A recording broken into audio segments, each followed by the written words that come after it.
ऐसे क्वेश्चन में करते क्या है ना, हाँ चलिए देखो ऐसे क्वेश्चन सर हो जाए खुद से ही, ये सर खुद से हो जाएगा, वो हो गया।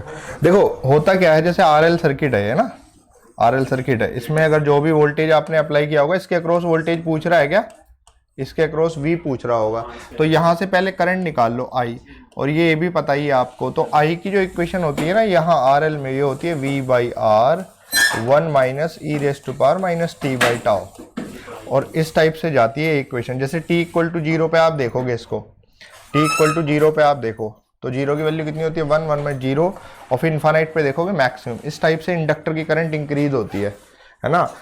तो देखो आपको v दिया होगा r दिया होगा, t दिया होगा, कितने टाइम पर आपको वोल्टेज निकालना है, और टाउ टाइम कांस्टेंट होता है टाउ, जो कि l बाई आर है ना। ये तो काफी लंबा क्वेश्चन, करंट निकलेगा और उसमें फिर इसकी पूरी वैल्यू निकालने के लिए, कंप्लीट वैल्यू निकालने के लिए तो सर कैलकुलेटर की जरूरत पड़ेगी। कैलकुलेटर की जरूरत पड़ेगी इसमें, गेट का क्वेश्चन है ये। हाँ तो गेट में तो मिलता है कैलकुलेटर पक्का, गेट का गेट वगैरह में आते, जेई में ऐसे नहीं है। जेई का क्वेश्चन है क्या? ये भी गेट सर, एक ये भी गेट का ही। बताओ सर ये ट्रांसफार्मर का द कोर समझ नहीं आ रहा, मैं तो कुछ पूछना क्या था। Transformer with resistive core flux of a practical transformer, क्या होता है पूछ रहा है। देखो कोर फ्लक्स, अगर आप लोड सिर्फ रेजिस्टिव लगाओगे ना, तो क्या ऑप्शन है इसका, दिखाओ। हाँ increase at the square root of the load. हाँ देखो होता क्या है ना, होता क्या है, जैसे अगर आइडियल की बात करो उस पर रेजिस्टिव लोड लगा दो तो कांस्टेंट होगा, लेकिन अगर प्रैक्टिकल ट्रांसफार्मर लगाओगे ना, प्रैक्टिकल ट्रांसफार्मर की बात करोगे तो तब वो वेरी करता है, लेकिन ये रिलेशन निकल करके आएगा।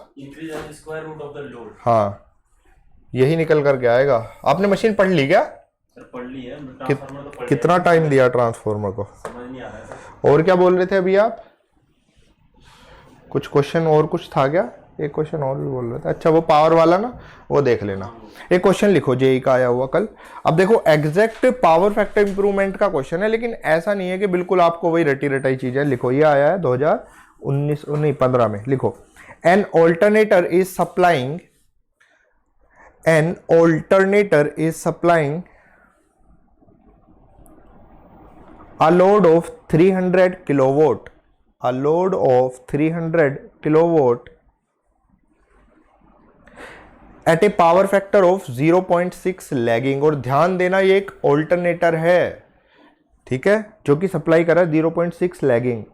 If the power factor 300 kilowatt at 0.6 power factor lagging, या पावर फैक्टर 0.6 लैगिंग, जो भी लिखा हो, ठीक है। Now if the power factor raised to unity, if this power factor raised to unity, हम लोग इस पावर फैक्टर को बढ़ाना चाहते हैं, यूनिटी पे करना चाहते हैं, how many more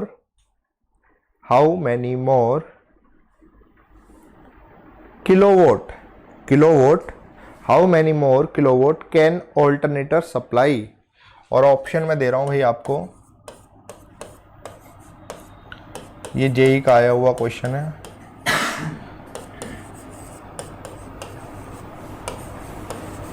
मतलब क्वेश्चन भी समझे कि नहीं। अब देखो क्वेश्चन तो यार ये तुम लोग मान के चलो भाई नया क्वेश्चन आएगा। अब डायरेक्ट कई बार ऐसा नहीं होता है कि आपका लक अच्छा है तो डायरेक्ट फॉर्मूले वाला आ जाएगा, अदरवाइज इस टाइप के क्वेश्चन आ जाएंगे। अब बताओ कैसे करोगे, सोच के देखो क्या पूछ रहा है। अगर आपको समझ में आ गया कि क्या पूछ रहा है तो फिर आपको कोई दिक्कत नहीं होगी। हाँ मतलब कितने और किलोवाट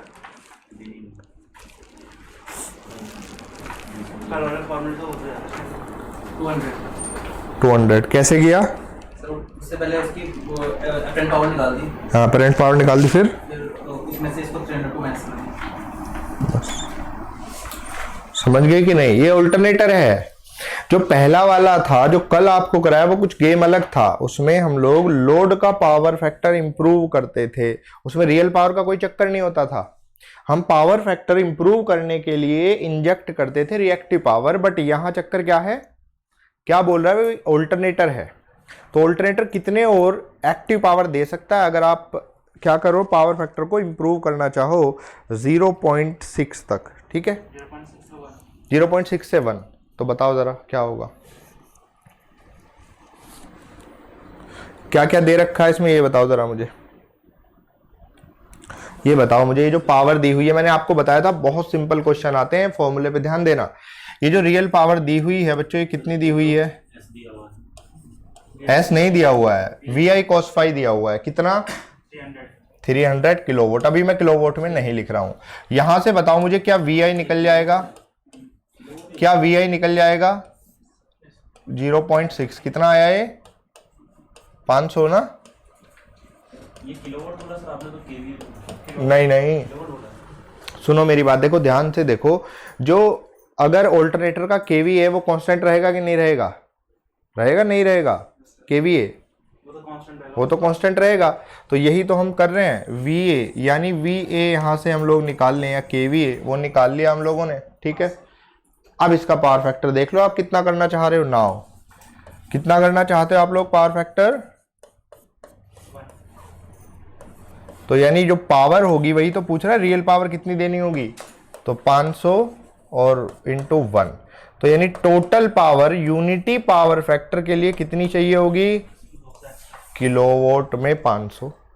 पहले कितनी सप्लाई कर रहा है, तो कितनी और देनी होगी? तो हर क्वेश्चन बिल्कुल ये नहीं है कि डायरेक्ट होगा। तो हम लोगों ने क्या करा, इसकी अपरेंट पावर निकाल ली, अपरेंट के अकॉर्डिंग फिर इसको पावर फैक्टर से मल्टीप्लाई कर दिया।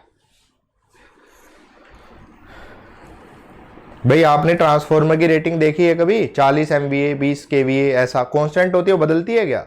वो तो मार्केट से आप पावर लेके आते हो उतनी कांस्टेंट देगा वो।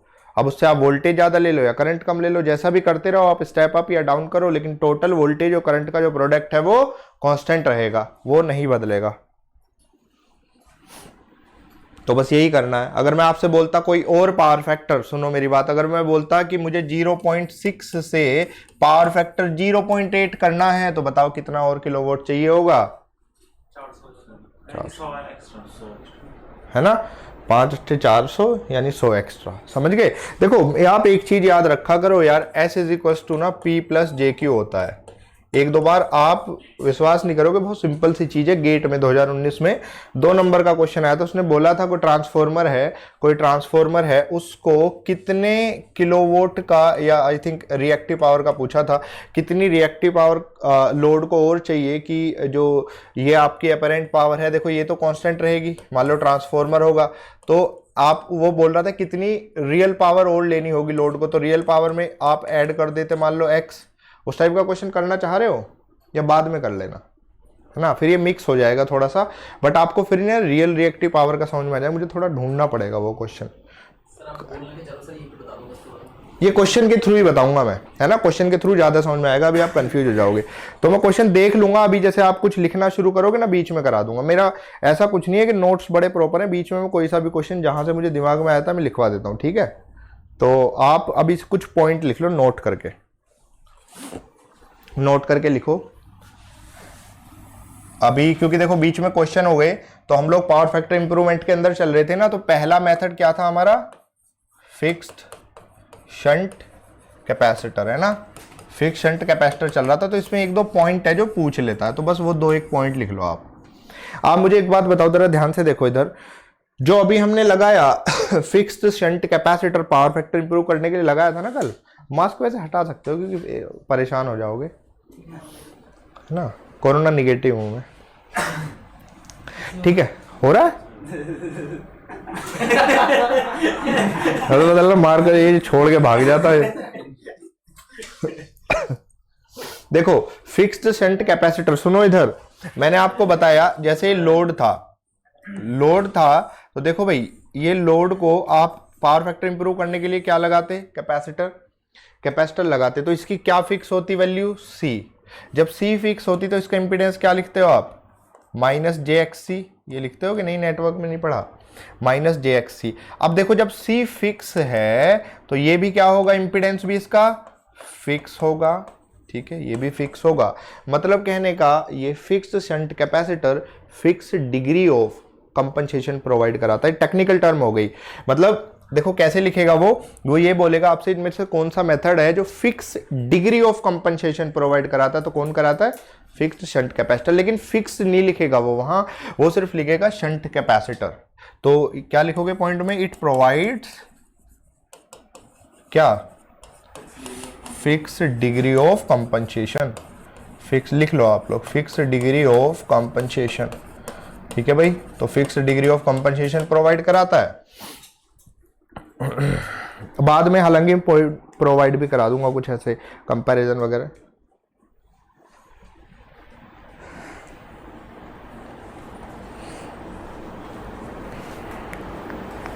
ठीक है, तो नेक्स्ट पॉइंट लिख लो आप, लेस लॉस, लाइट वेट और इजी इंस्टॉलेशन। Easy installation. ठीक है भाई, अगर आपको कंपैरिजन वगैरह आए तो आप ये लिख सकते हो कि ये सबसे सस्ता मेथड है, तो इसलिए बहुत लोग इसको इंप्रूव करने के लिए यूज करते हैं। लेस लॉस होते हैं इसमें, लाइट वेट, ठीक है, और इजी इंस्टॉलेशन। अब देखो लॉसेस तो कम हो गए ही होंगे, है ना, क्योंकि इसमें कोई जो पार्ट है वो मूविंग टाइप का पार्ट है क्या, नहीं है फिक्स शंट कैपेसिटर में। तो जब मूविंग वाला पार्ट नहीं होता तो वैसे तो इसमें ऑलरेडी लॉस होता ही नहीं एक्टिव पावर का। ठीक है, कोई रोटेशनल लॉस भी नहीं हो रहा है, तो ये बढ़िया चीज है, सस्ता है, मेंटेनेंस फ्री है।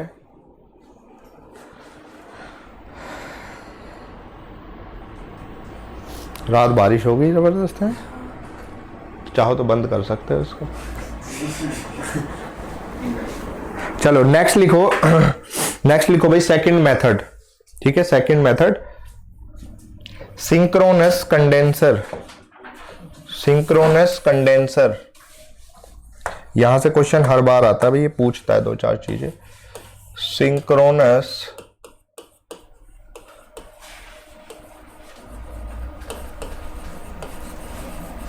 कंडेंसर, आपकी कब बात हुई थी सर से? कल हुई थी। नेटवर्क के लिए कब बोल रहे थे सर? परसों? अच्छा, जो डेट नहीं बताई थी उन्होंने? हाँ वही होगा, 18-19 से, मैक्सिमम हो सकता है 16-17 से ही। कितना मतलब? उसमें चलेगा वही 3 घंटे, लेकिन वो चलेगा शाम को। कितना टाइम लेगा टोटल? देखो आपके उसमें फर्क है, आपके जो जेई में मैं बताता हूँ क्या क्या फर्क है। तो आपके में लगभग मैं 40 से 45 में पूरा कर देता हूँ, वहाँ 50 से ऊपर ले जाता है, क्योंकि एक होता है 2 पोर्ट नेटवर्क जो आपके में नहीं आता, लेकिन ठीक है आप बैठोगे तो पढ़ लेना, है ना। 2 पोर्ट नेटवर्क नहीं आता, फिल्टर्स नहीं आते, और भी हैं, ग्राफ थ्योरी भी नहीं आती। ग्राफ थ्योरी के आपको तो एक क्वेश्चन आता है, उनको नहीं आती, गेट से हटा दी, है ना। तो खैर कोई नहीं, आप लोग कर लेना, है ना। चलो नहीं 2 पोर्ट नेटवर्क, फिल्टर, और अगर मैं बात करूं ग्राफ थ्योरी तो मैं पढ़ाऊंगा ही, और आपके में थोड़ा सा मैग्नेटिक सर्किट पढ़ना पड़ता है, उनमें नहीं पढ़ना पड़ता। मैग्नेटिक सर्किट आप लोगों ने, मशीन वालों ने पढ़ा दिया क्या? बस ठीक है, उससे क्वेश्चन हो जाएंगे। और एक टॉपिक और बचता है, दैट इज लोकस डायग्राम, उससे बिल्कुल आपको क्वेश्चन नहीं आते, वो गेट के लिए इंपॉर्टेंट है ना। ऐसे छोटे छोटे टॉपिक हैं, और बताऊंगा आपको, छोटे छोटे टॉपिक्स हैं जो गेट में इंपॉर्टेंट है, आप में नहीं है। लेकिन बड़ा टॉपिक 2 पोर्ट नेटवर्क है, जो आपके में बिल्कुल भी एक भी क्वेश्चन नहीं आता, लेकिन पढ़ लोगे तो कुछ जाएगा नहीं, एई का एग्जाम दोगे तो वहां मिल जाएगा ना। चलो देखो, सिंक्रोनस मोटर आपने पढ़ा होगा, सिंक्रोनस जनरेटर भी पढ़ा होगा, मोटर पढ़ा था? अच्छा पढ़ा नहीं है, चलो फिर तो कोई बात नहीं। देखो यार, अब नहीं पढ़ा तो कोई नहीं, बट इसको आप लिख सकते हो। देखो हम लोग क्या करते हैं, अभी छोटा मोटा तक तो चल जाएगा, जैसे छोटा मोटा पंखा हुआ, कोई चलो इंडक्शन मोटर हुआ, उसका पावर फैक्टर इंप्रूवमेंट कर सकते हो आप। कैसे? चलो दिक्कत क्या आ रही थी कैपेसिटर में? फिक्स डिग्री, है ना। अगर मान लो अभी वही वेरिएबल लोड के लिए मान लो भाई रिक्वायरमेंट इधर उधर हो रही है, तो फिर वो क्या करेगा, वो तो फिक्स देगा, है ना। फिर हमें एक और लाके लगाना पड़ेगा। भैया आप मार्केट से खरीद के लाए, 300 kVAR की जरूरत थी, ठीक है, 300 दे दी, काम सही चल रहा है। अब कल ही अचानक से कुछ उसको 500 kVAR की जरूरत पड़ने लगी, तो आपको क्या करना पड़ेगा भाई, फिर एक और 200 का उठा के लाओ मार्केट से, पावर फैक्टर इंप्रूव करने के लिए। तो ये तो प्रॉब्लम हो गई ना। तो हम कुछ ऐसा सॉल्यूशन ढूंढना चाहते हैं कि, तो ये देखो हम लोगों के लिए नहीं है ना, कोई छोटी मोटी इंडस्ट्री के लिए नहीं है। जब हम बात करते हैं ना 500 MVAR से ज़्यादा, यानी आप बड़े बड़े पावर स्टेशन में देखोगे, या बड़ी बड़ी जैसे PSU वगैरह होती है ना, वो अपने लिए लगा के रखते हैं इसको, सिंक्रोनस कंडेंसर को, वो अपना पावर प्लांट बनाती हैं, अगर आप देखोगे कई बार, है ना। किसी गए हो PSU वगैरह में ट्रेनिंग करने, तो वो लोग क्या करते हैं ना, वो अपना प्लांट बना लेते हैं। चलो देखो, अब सुनो, एक बात बताओ, ध्यान से सुनना भाई मुझे, क्योंकि फिर ना आप भूल जाओगे, वरना एग्जाम में क्वेश्चन नहीं कर पाओगे। सिंक्रोनस कंडेंसर, हम सबसे पहली बात इसको कहां लगाएंगे? नहीं, इट इज कनेक्टेड, नहीं जो लोड होगा उसके सीरीज में लगाओगे, पैरेलल में लगाओगे, कहाँ लग, हाँ it is connected in parallel to load, in parallel with load, in parallel with load. इसको मत लिखना है क्या लिख दिया है मैंने। चलो अभी देखो क्वेश्चन बताते रहो, अभी क्वेश्चन हुआ नहीं है, पता लगा इसको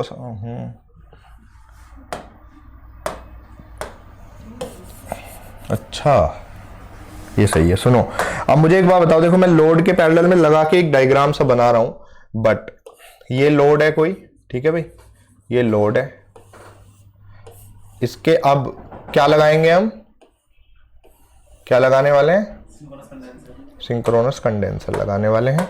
तो सबसे पहले तो यही ध्यान रखना, क्योंकि एक दो बार क्वेश्चन इस ग्रुप में जिसमें आप ज्वाइन हुए ना, इसमें देख लेना, इसमें क्वेश्चन में भेजता रहता हूं, तो यहाँ कई बार आपसे पूछता है कि कहाँ लगा होता है, पैरेलल में कि सीरीज में, ठीक है। तो ये तो बड़ी बेसिक सी बात है, जहां कैपेसिटर लगेगा वहीं ये लगेगा, ठीक है। चलो अब मुझे एक बात बताओ, मुझे एक बात बताना भाई अच्छे से सोच करके, जब ये मोटर है कि नहीं है, क्या यहां हमें कोई एक्टिव पावर की भी जरूरत है? क्या इस लोड के लिए जरूरत है एक्टिव पावर की? नहीं है भाई। मैंने आपको क्या बताया, हमें अगर C चाहिए होगा तो उसके लिए एक्टिव पावर कितनी होती थी बच्चों? 0, और Q होती थी VI के इक्वल, है ना। तो हमें कुल मिला के तो एक्टिव पावर का कोई लेना देना है ही नहीं है। लोड के लिए, इस लोड के लिए कोई एक्टिव पावर की जरूरत है ही नहीं है। नहीं समझे नहीं आप, पावर फैक्टर इंप्रूवमेंट करना चाह रहे हैं, रिएक्टिव पावर ही तो देगा कैपेसिटर की तरह। ये हम ये चाहते हैं रिएक्टिव पावर को डिलीवर करें, पावर फैक्टर इंप्रूवमेंट कर रहे हैं पावर फैक्टर के लिए। अब देखो लेकिन होगा क्या, जैसे मोटर होगा, ये मोटर में शाफ्ट होगी, जैसे आप एक बार बताओ, यहाँ पंखा लगा नहीं हुआ, हाँ ये डीसी एक्साइटेशन का साइन है। चलो एक बात बताओ मुझे, जैसे आप लोगों ने वो देखा है, पंखा देखा होगा, अगर आप एक काम करो, पंखे के में जो पंखड़ी लगी हुई है ना, वो कहाँ लगी हुई है, किसी शाफ्ट से कनेक्टेड है। उस शाफ्ट को अगर मैं क्या करूं, क्योंकि वो शाफ्ट ऐसे बाहर को निकली हुई होती है, उससे फिर आप पंखड़ियां कनेक्ट कर देते हैं, वो घूमती है। अगर सोचो उस पंखे में वो शाफ्ट ही ना हो तो फिर क्या होगा, पंखड़ी लगा पाओगे? यानी वो किस पे ऑपरेट करेगा मोटर? नो लोड पे।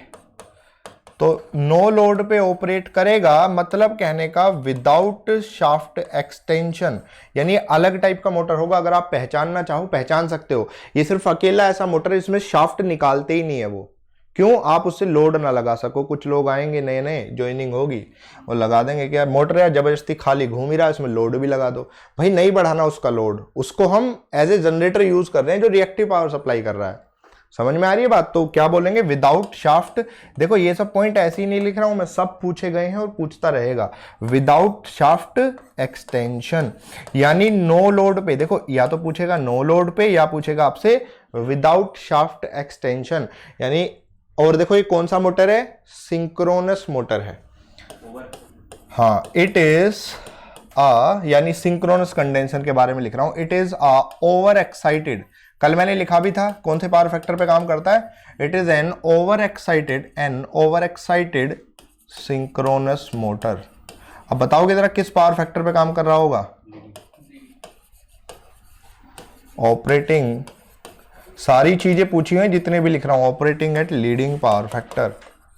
लिख लो आप सब, लीडिंग पावर फैक्टर इस पे ऑपरेट करता है। यानी जब भी synchronous motor over excited state में होगा तो वो लीडिंग पावर फैक्टर पे काम करेगा। अब देखो मशीन का भी क्वेश्चन बन गया, यहां से ध्यान से देखो।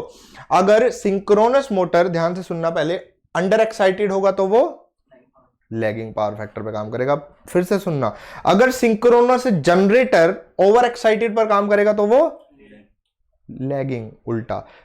100% लिख के ले लो मेरी बात, जो भी एग्जाम देने जाओगे ना, ये क्वेश्चन जनरेटर और मोटर को मिला करके देता है वो।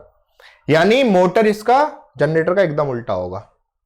मतलब कहने का हम लोग यहाँ मोटर की बात कर रहे हैं, ठीक है, बिल्कुल। क्योंकि देखो अब लोड के पैरेलल में हम नहीं लगा सकते ना जनरेटर को, है ना। लोड के पैरेलल में जनरेटर की जगह मोटर लगा रहे हैं, सिंक्रोनस मोटर लगा रहे हैं, ओवर एक्साइटेड पर चला दिया, लीडिंग पावर फैक्टर पे काम कर रहा है, क्योंकि हमें एक्टिव पावर चाहिए ही नहीं।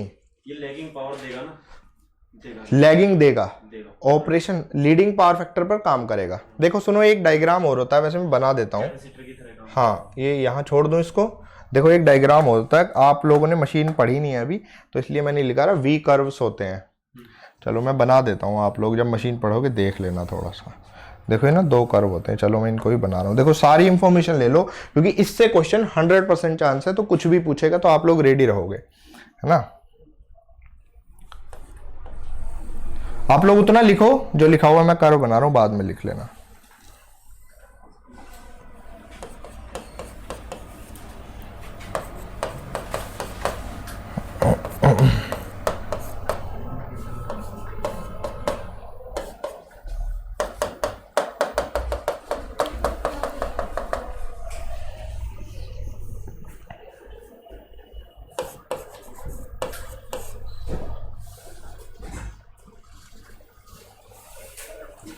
जब यहां तक लिख लो बता देना, मैं थोड़ा सा इसको ऊपर करूंगा, फिर नोट कर लो सारी चीजें।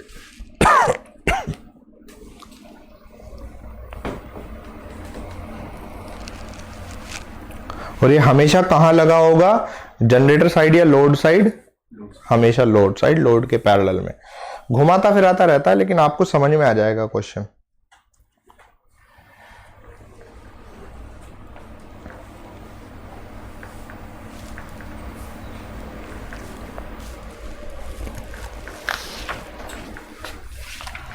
चला ही लो इसी को थोड़ा थोड़ा।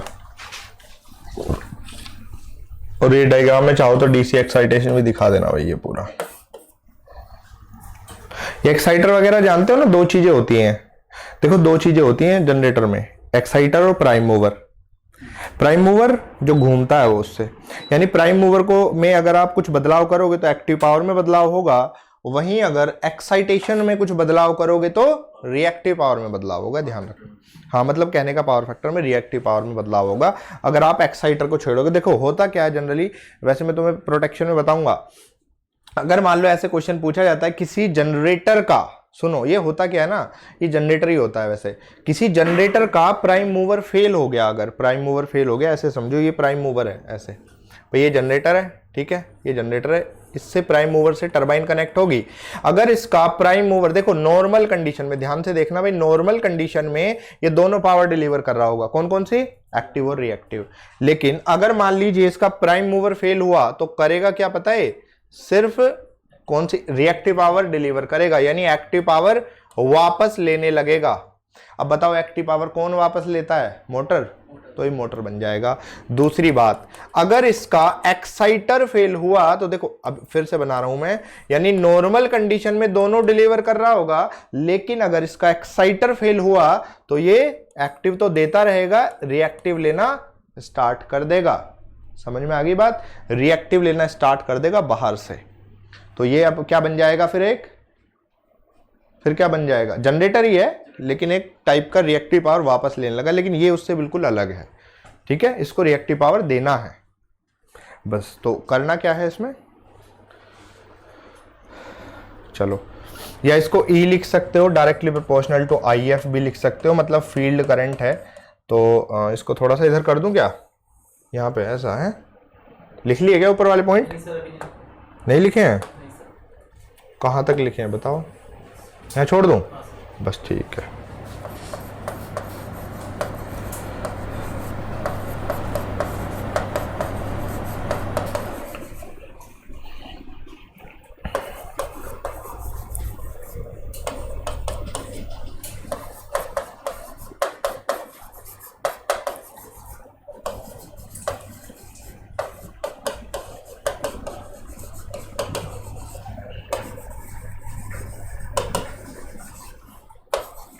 तो ये ना कई बार आपके एग्जाम वगैरह में मशीन में ही पूछा हुआ है कि वी कर्व बताओ इसका कौन सा वाला है, मोटर का। तो मोटर का क्या होगा, जब भी ओ अंडर एक्साइटेशन पे होगा वो लैगिंग की तरह, ओवर एक्साइटेशन पे लीडिंग पावर फैक्टर की तरह काम करेगा। और देखो सुनो, ये कर्व बना रहे हो क्या, अगर आपको याद रखना है, देखो ये आर्मेचर करंट और फील्ड करंट के बीच में अगर कर्व बनाना हो तो वी टाइप का बनाओ, इसलिए इनको वी कर्व बोलते हैं। सुनो, अब आप बोलोगे सर पावर फैक्टर का उल्टा कैसे हुआ, भाई कल नहीं बताया था मैंने, I inversely proportional to cos phi होती है, तो इनवर्सली प्रोपोर्शनल होगी तो ग्राफ भी उल्टा होगा एकदम, वी का उल्टा वी बन जाएगा, इन्वर्टेड वी कर्व, और वी कर्व बोलते हैं इनको। तो ये जो पढ़ाएगा आपको बताएगा नहीं कुछ बताए तो ये चीज याद रखना, I inversely proportional to cos phi है, इसीलिए इसका कर्व भी उल्टा होगा। तो कई बार आपसे ये पूछता है, सुनो मेरी बात, आपको 3-4 कर्व बना देगा, ये पूछेगा कि बताओ कौन सा मोटर के लिए है, तो कैसे याद रखोगे, मोटर में अंडर एक्साइटेशन पर लैगिंग है, ओवर पर लीडिंग है, जनरेटर में उल्टा हो जाएगा एकदम, है ना, ध्यान रखना।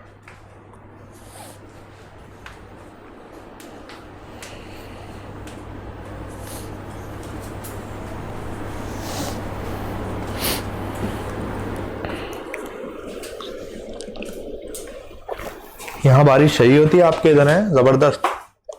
यहाँ देहरादून में होता है, ज्यादा गर्मी हुई तो बारिश हो जाती। आप एक बताओ, आपके इधर फसल वगैरह कौन कौन सी होती हैं? सारी हो जाती हैं सारी, मतलब बारिश वगैरह प्रॉब्लम नहीं करती? अच्छा, वो हो जाती होंगी छोटी मोटी सब्जी वाली? सब्जी भी असर नहीं, ये धान वगैरह होता है ना, धान तो बहुत खाते हैं इधर, चावल। हाँ, उसके लिए तकड़ा चाहिए, तो वो हो जाएगा बढ़िया। सर यहाँ मतलब गुड़ वगैरह का भी है ना सिस्टम। अच्छा,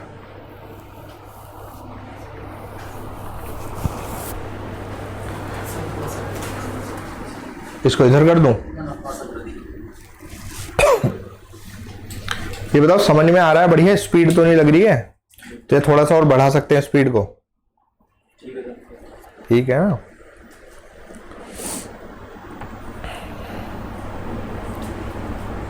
ये सही है, आपको सर ने बता दिया, वो नेटवर्क में बैठ जाना, आपका कवर हो जाएगा।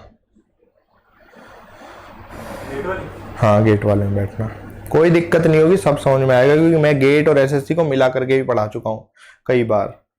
क्योंकि देखो, नेटवर्क ने अलग चीज है थोड़ी सी, इसमें फर्क है, इसमें बिल्कुल नहीं पढ़ा सकता मैं। क्यों?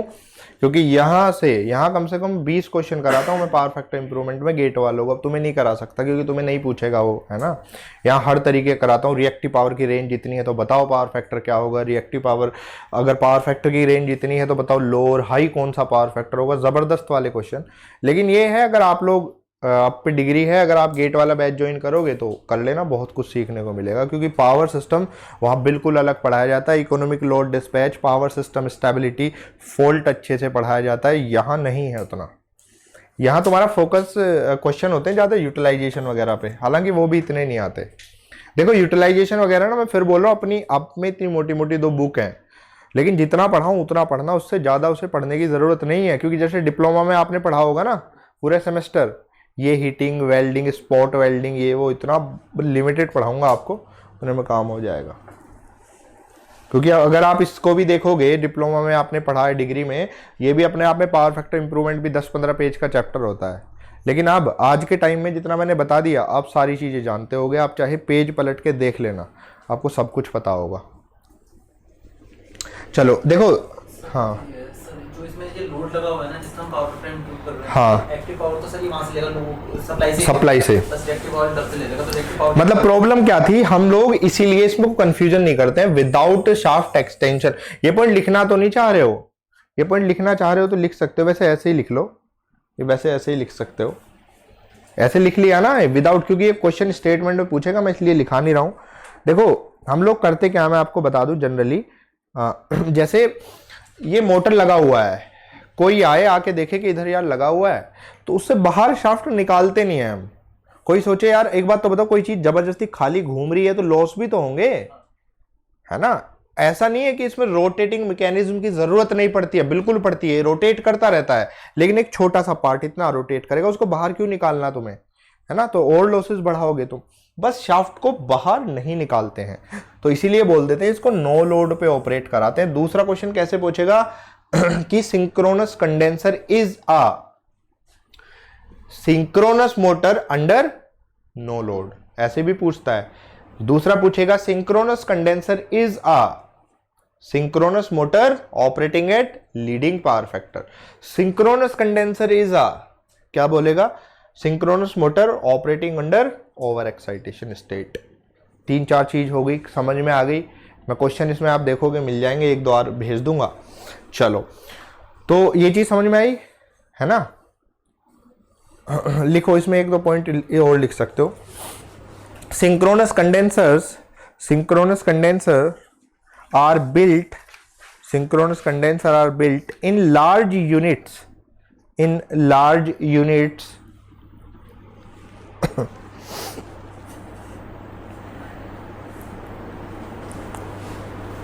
in large units and are employed की स्पेलिंग लिख लोगे ना, employed where 5000 kVAR 500 sorry or more is required। ठीक है भाई, 5000 या केवीआर। अब आप समझ रहे हो, यानी इससे ज्यादा अगर मान लो 500 600 700 800 केवीआर की जरूरत होगी ना, अब आप समझो इतने केवीआर की तो भाई छोटी मोटी जगह तो जरूरत पड़ने नहीं वाली। अच्छा खासा लोड होगा, किसी इंडस्ट्री का बड़ा सा लोड होगा, तो वो अपने आप खरीद के ला सकता है, क्योंकि महंगा भी होता है ना। तो समझ गए, छोटी मोटी यूनिट्स में नहीं बनाया जाता। आप कैपेसिटर लेके आ सकते हो 1-2 केवीआर का। चलो दूसरी बात, हाँ ये लिख लिया आपको। जैसे एसएससी का मेंस होता है ना, उसमें कई बार कंपैरिजन आ जाता है। ये बोल देता है कि दोनों में कंपैरिजन करो, फिक्स्ड शंट कैपेसिटर में और सिंक्रोनस कंडेंसर में। लिखो comparison between shunt compensation and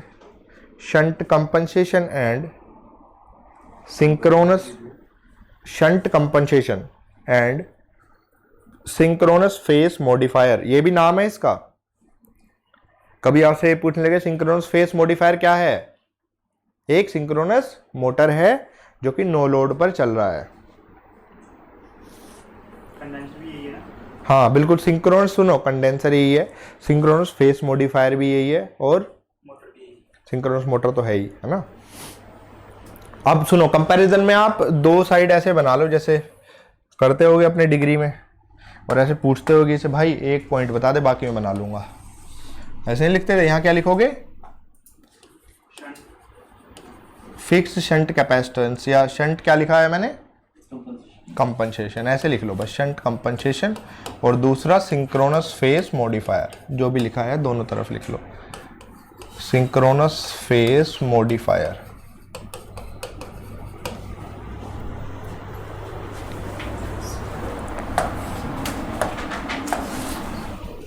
अब मुझे एक बात बताओ, ऐसे नहीं करते थे डिग्री में कोई पीछे बैठ जाए? कंडेंसर और फेस मॉडिफायर सब एक ही है। दोनों एक है। सिंक्रोनस देखो फेस मॉडिफायर लिख लो, या ब्रैकेट में सिंक्रोनस कंडेंसर लिख लो, एक ही चीज है। कभी भी कंफ्यूज नहीं होना बिल्कुल भी, बहुत स्टूडेंट कंफ्यूज हो जाते हैं।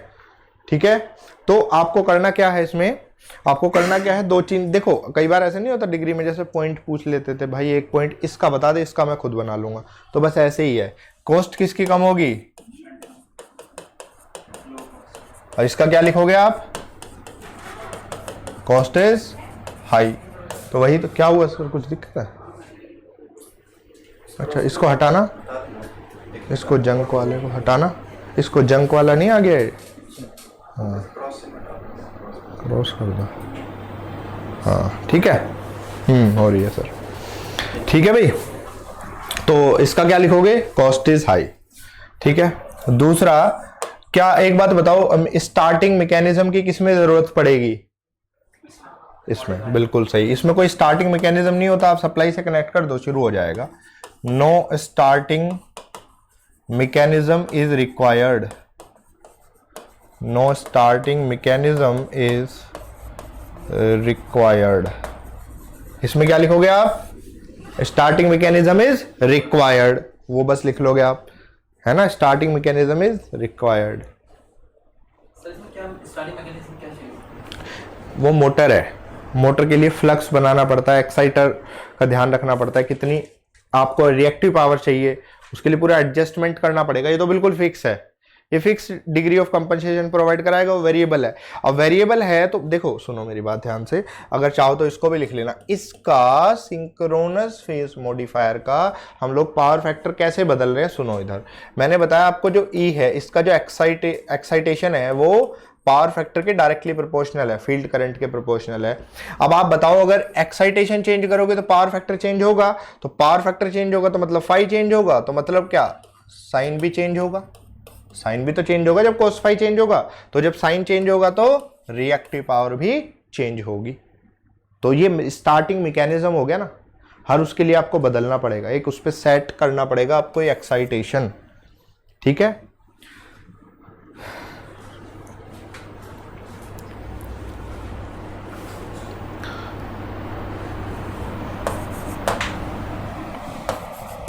आप इसमें लिखोगे, देखो होता क्या है, जो अगर इसके वोल्टेज रेगुलेशन की आप बात करो तो इसमें स्मूथ वोल्टेज रेगुलेशन मिलता है, ऐसे लिखोगे smooth voltage regulation, smooth voltage regulation is possible, ठीक है, जबकि इसमें smooth voltage regulation is not possible. अब देखो स्मूथ वोल्टेज रेगुलेशन कैसे है, आप मुझे एक बात बताओ, ये कर क्या रहा है, अल्टीमेटली रिएक्टिव पावर इंजेक्ट कर रहा है, पावर फैक्टर को इंप्रूव कर रहा है। अब जब पावर फैक्टर को इंप्रूव करता है ना, उससे वोल्टेज प्रोफाइल इंप्रूव होती है, क्योंकि अब देखो आप करोगे क्या, यहाँ अगर आप क्या करो, ये आपकी एसी है, अगर ये रिएक्टिव पावर ज़्यादा लेने लगेगी ना, अभी मान लो 440 वोल्ट आ रहा होगा तो घट के 220 230 हो जाएगा। जब भी रिएक्टिव पावर की डिमांड बढ़ती है और आप उसे सप्लाई नहीं कर पाते ना, तो उसके डिसएडवांटेज क्या है, वोल्टेज गिरने लगता है। सुनो, देखो आपने फेरेंटी इफेक्ट का नाम जरूर सुना होगा। अब ये ऐसे समझो, ये सेंडिंग एंड है, ये यहाँ से कुछ सेंड कर रहे हो और इधर यहाँ कोई लोड लगा हुआ है, ठीक है, ये इधर कोई लोड लगा हुआ है, ध्यान से सुनना मेरी बात। तो होगा क्या, अगर मान लो इसको Q1 रिएक्टिव पावर की जरूरत थी, आपने सप्लाई कर रहे हो Q2, ठीक है, तो अगर इन केस Q2 और Q1 बच्चों दोनों बराबर है ना, तो मान लो ये सेंडिंग एंड वोल्टेज है, रिसीविंग एंड वोल्टेज है, तो क्या होगा, दोनों बराबर होगा वोल्टेज, कोई प्रॉब्लम नहीं है। आपने इधर से 100 kV भेजा, उधर भी 100 kV मिल जाएगा। दूसरी बात, अगर हुआ क्या, Q2 कम रह गया और जरूरत है इसको ज्यादा की, तो अब क्या होगा, वोल्टेज कम हो जाएगा। और जनरली ऐसा ही होता है, ये प्रैक्टिकल सिनेरियो है, हम लोग रिएक्टिव पावर की कमी ना पूरी नहीं कर पाते, इसीलिए हमेशा आप देखोगे रिसीविंग एंड पर, यानी हमारे यहाँ वोल्टेज थोड़ा सा कम ही आता है ना। तीसरा केस क्या बनेगा भाई, अगर रिएक्टिव पावर ज्यादा डिमांड कम है और सप्लाई ये ज्यादा किए जा रहा है, तो क्या होगा, वोल्टेज बढ़ जाएगा। ऐसा होता है रात के समय, रात के समय लोड कम रहता है, ठीक है, रात के समय लोड कम होगा तो रिएक्टिव पावर की जो डिमांड है ये भी कम होगी, और लेकिन ये तो बराबर सप्लाई करता रहेगा भाई। अब ये बराबर सप्लाई करता रहेगा तो इसलिए होता क्या, यहाँ रिसीविंग एंड पर वोल्टेज बढ़ जाता है रात को, इसी को फेरेंटी इफेक्ट कहते हैं, पढ़ाऊंगा बाद में। तो इसको फेरेंटी इफेक्ट कहते हैं, क्योंकि फेरेंटी इफेक्ट में हमेशा फेरेंटी इफेक्ट ये पूछता है कब होता है, लाइट लोड पर। कब होगा, रात के समय होगा, लाइट लोड रात के समय होगा। कौन सी लाइन में होगा, क्या ये छोटी मोटी लाइन में पॉसिबल है, नहीं, ये मीडियम और लॉन्ग ट्रांसमिशन लाइन में होगा, तो वो पढ़ाऊंगा मैं। अब आगे बात समझ में, तो हम लोग, हाँ बराबर होगा जो बोला आपने, वोल्टेज वही रहेगी बोल रहे हो, या फिर अभी रिएक्टिव पावर वही रहेगी सेंडिंग एंड? सुनो, मतलब डिमांड नहीं, रात के टाइम नहीं, ये जनरल है, दोनों वोल्टेज सेंडिंग और रिसीविंग बराबर रहेंगे। अगर डिमांड, जितनी इसकी डिमांड है आप सप्लाई कर दो उसको, ये वाला, हाँ, रिएक्टिव पावर रात को बढ़ जाती है, रिएक्टिव पावर सप्लाई वाली बढ़ जा रही है, सेंडिंग एंड की, और इसकी डिमांड कम हो रही है, डिमांड कम हो रही है, सप्लाई बढ़ जा रही है। हाँ, बिल्कुल बिल्कुल, वो ऑटोमेटिकली बढ़ जाती है ऐसे। इसलिए आप इसका ना एक डेरिवेशन भी होता है, उससे सेम चीज प्रूव हो जाती है, बट उसकी जरूरत नहीं है, मतलब सप्लाई तो उतनी रहेगी, लेकिन आप एक बार बताओ, आप यहाँ सप्लाई आ रही है पूरी, आप लोड हटा दो, यहाँ से सब स्विच ऑफ करके भाग जाओ, है ना, पूरा ऑफिस बंद कर दो, तो इसी को समझो आप सब स्टेशन। अब एक बार बताओ, क्या क्यू की डिमांड है, बाहर से तो बराबर आ रही होगी क्यू, है ना, तो आपके घर का वोल्टेज बढ़ जाएगा। ऐसा मान सकते हो, होगा नहीं, कभी किसी से कहने लगो सर ने ऐसा बताया, ट्रांसमिशन लाइन में ऐसा होता है, ठीक है।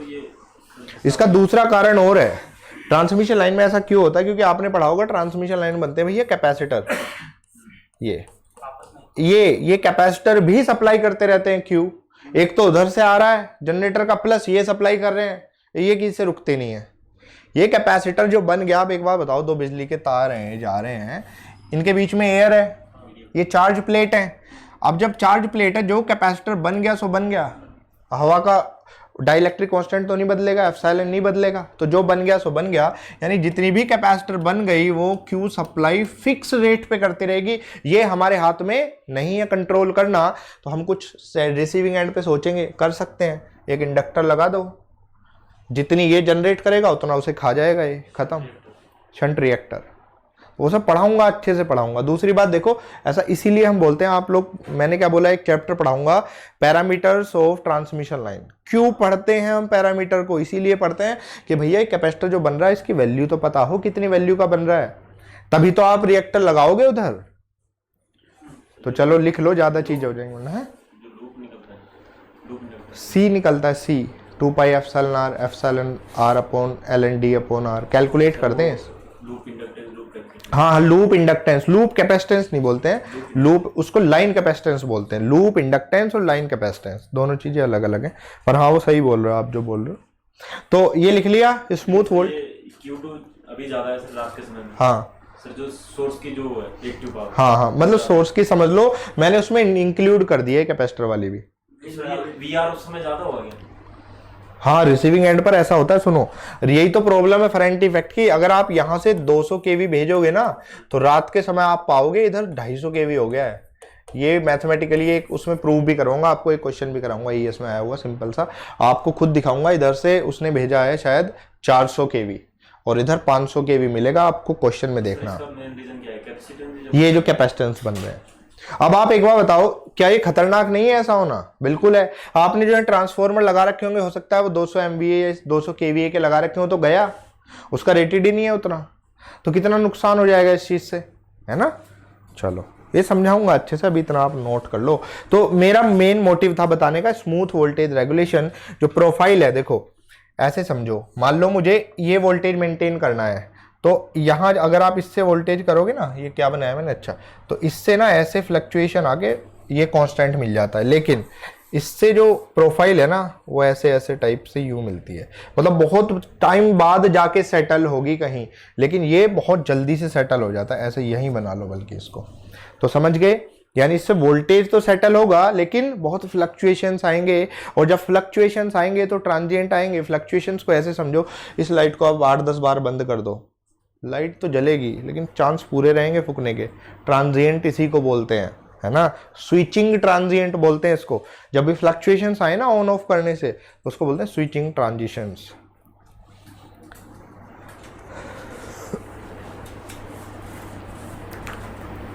तो लास्ट में नहीं बोला, लास्ट नहीं बोला, इसी में ये डायग्राम बना लो चाहो तो, है। कुछ लिखना तो होगा इस डायग्राम में। हाँ, इस डायग्राम में लिख सकते हो, ये वोल्टेज है और ये वर्सेस टाइम है। वोल्टेज और टाइम के रेस्पेक्ट में जब आप क्या कर रहे हो, ये रिसीविंग एंड वोल्टेज कर सकते हो VR, क्योंकि लोड के अक्रॉस हमने लगा रखा है। टाइम के रेस्पेक्ट में जब आप बनाओगे तो प्रोफाइल वहाँ स्मूथ मिलेगी, यहाँ स्मूथ नहीं मिलेगी। चलो तो एक और, वैसे आप समझ जाओगे, ये पॉइंट की जरूरत नहीं है, आप चाहो लिख सकते हो। किसका मेंटेनेंस ज़्यादा होगा? इसका, फेस मॉडिफायर का, है ना।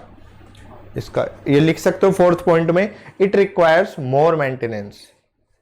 लिख लो इसको, इट रिक्वायर्स मोर मेंटेनेंस। और यहां पे आप लिख सकते हो इट रिक्वायर्स लेस मेंटेनेंस।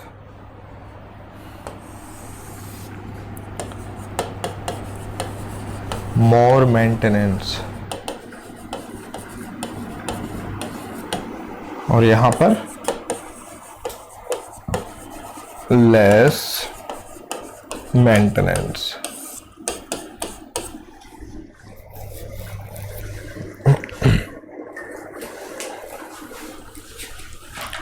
ठीक है, तो अब तक आपने क्या सीखा?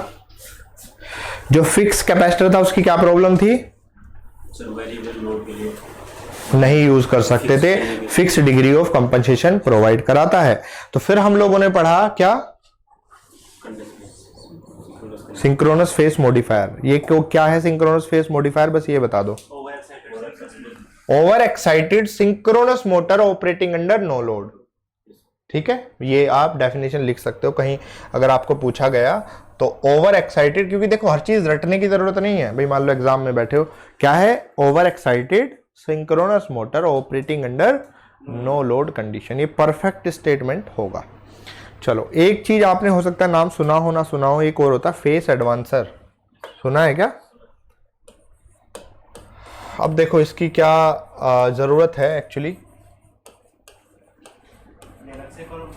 हाँ, नेक्स्ट थर्ड ये मेथड है, ये भी पावर फैक्टर इंप्रूवमेंट का। देखो वैसे मैं आपको बता दूं, जनरली तो हम लोग यूज करते हैं कैपेसिटर, उसके बाद बड़ी इंडस्ट्री यूज करती है सिंक्रोनस फेस मॉडिफायर। तीसरा मेथड है फेस एडवांसर। इसको कई बार कम यूज करते हैं क्योंकि इसकी एक प्रॉब्लम है। फेस एडवांसर क्या है? ये इंडक्शन मोटर के लिए पर्टिकुलरली यूज होता है और किसी के लिए नहीं। 3 फेज इंडक्शन मोटर के लिए यूज होगा। ये ध्यान रखना, पॉइंट में लिखवाऊंगा, लिखने की जरूरत नहीं है। 3 फेज इंडक्शन मोटर कल मैंने आपको बताया था, क्योंकि लार्ज एयर गैप की वजह से, देखो अगर मैं एक 3 फेज इंडक्शन मोटर बना रहा हूं, ध्यान से देखना भाई, इंडक्शन तो पढ़ लिया कि नहीं है? डीसी और ट्रांसफार्मर पढ़ा है। अच्छा कोई नहीं, चलो देखो, अगर ये 3 फेज इंडक्शन मोटर बना रहा हूं, क्या बनाया मैंने? 3 फेज इंडक्शन मोटर। इससे ज्यादा इसकी ना कंस्ट्रक्शन वगैरह भी होती है, वो मत पढ़ना। 3 फेज इंडक्शन मोटर, बस काम की चीज समझ लो, जो पॉइंट है स्पेशल। लेकिन हाँ, ये अगर आपके एसएससी जेईई मेंस वगैरह में आ जाए तो फिर आपको लिखनी पड़ेगी। हालांकि जितना मैं बता रहा हूँ अगर आपको याद है तो लिख जरूर दोगे। 3 फेज इंडक्शन मोटर है, ये 3 फेज है, ठीक है भाई, ये 3 फेज है। तो जैसे ट्रांसफॉर्मर आपने पढ़ा है, ट्रांसफॉर्मर जनरली कौन सी करंट ड्रॉ करता है? मैग्नेटाइजिंग करंट ड्रॉ करता है कि नहीं करता है? आइए, मैग्नेटाइजिंग करंट सुना होगा। क्यों मैग्नेटाइजिंग करंट ड्रॉ करता है? क्योंकि यहां फ्लक्स को सेटअप करने के लिए। अब इस फ्लक्स को सेटअप करने के लिए जरूरत पड़ती है। अब यहां आप देखोगे लार्ज एयर गैप होगा, बहुत बड़ी बड़ी मशीन है। अब बड़ी मशीन है, बड़ा गैप है, तो बाहर से करंट भी ज्यादा खींचेगा, मैग्नेटाइजिंग करंट खींचेगा। तो इस चक्कर में इसका जो पावर फैक्टर है वो काफी लो हो जाता है, काफी गंदा पावर फैक्टर इसका रहता है। अब इस एक मान लो आपके इंडस्ट्री में सिर्फ एक मशीन है, तो आपको जरूरत नहीं है कि आप सिंक्रोनस फेस मॉडिफायर लाओ, आप सिर्फ फेस एडवांसर से भी काम चला सकते हो। अब आपके इंडस्ट्री में 10 मशीन है, तो भाई आपको समझ में आ रहा है 10 फेस एडवांसर लाने से अच्छा एक फेस मॉडिफायर ले आओ। लेकिन एक मशीन है तो वो कॉस्टली नहीं होगा। पर्टिकुलर एक मशीन भी काम नहीं देखो, हाँ पर्टिकुलर ये इंडिविजुअल एक मशीन के लिए है। सुनो कैसे है। तो हम लोग क्या चाहते हैं, हमारे पास एक तरीका है कि जितना ये मैग्नेटाइजिंग करंट ले रहा है, अगर हम यही मैग्नेटाइजिंग, आपने एक मैग्नेटाइजिंग फोर्स एमएमएफ का नाम सुना है? क्या होता है एमएमएफ? बिल्कुल, N×I।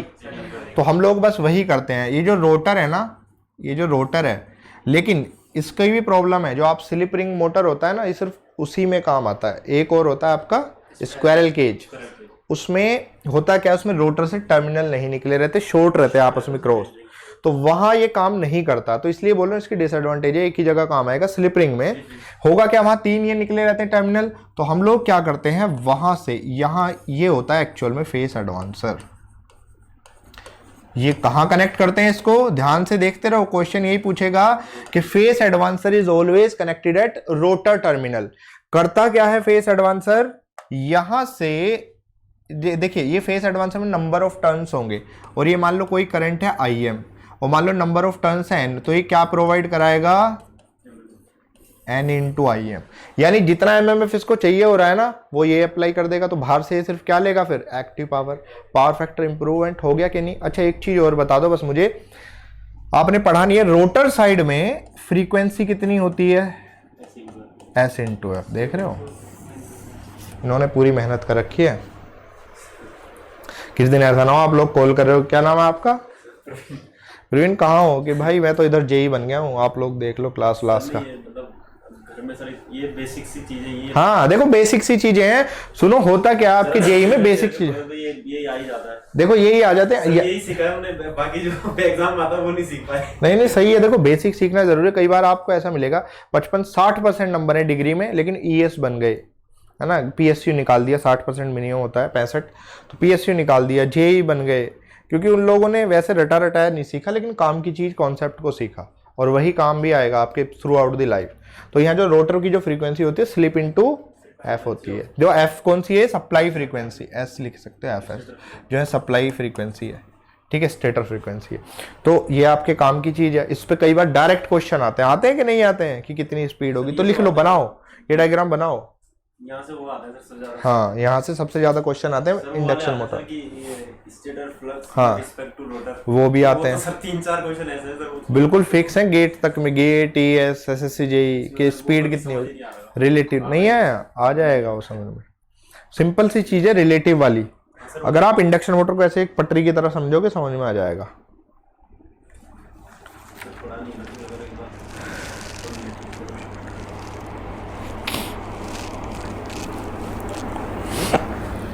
इसको लिख सकते हो एक्साइटिंग एम्पियर टर्न्स, ये आप लिखना चाहो तो एक्साइटिंग एम्पियर टर्न्स क्या प्रोवाइड कराता है, एक्साइटिंग एम्पियर टर्न्स। और 200 हॉर्स पावर की जो मशीन हो, 2000 हॉर्स पावर से बड़ी मशीन होती है ना, उनके लिए काम आता है।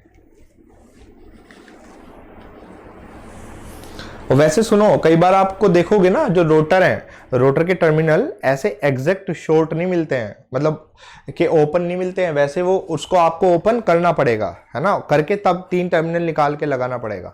इससे रोटर कॉपर लॉसेस बढ़ जाएंगे। नहीं नहीं, कॉपर लॉसेस क्यों बढ़ेंगे? IM की जा रही है। हाँ, आईएम जारी है, रोटर के बढ़ जाएंगे, थोड़े से रोटर के बढ़ जाएंगे। सर नंबर ऑफ टर्न्स की बात हो रही है फेड एडवांसर के या रोटर के? फेस एडवांसर के नंबर ऑफ टर्न्स। पॉइंट लिख लो, इसमें 2-4 लिखना चाहोगे।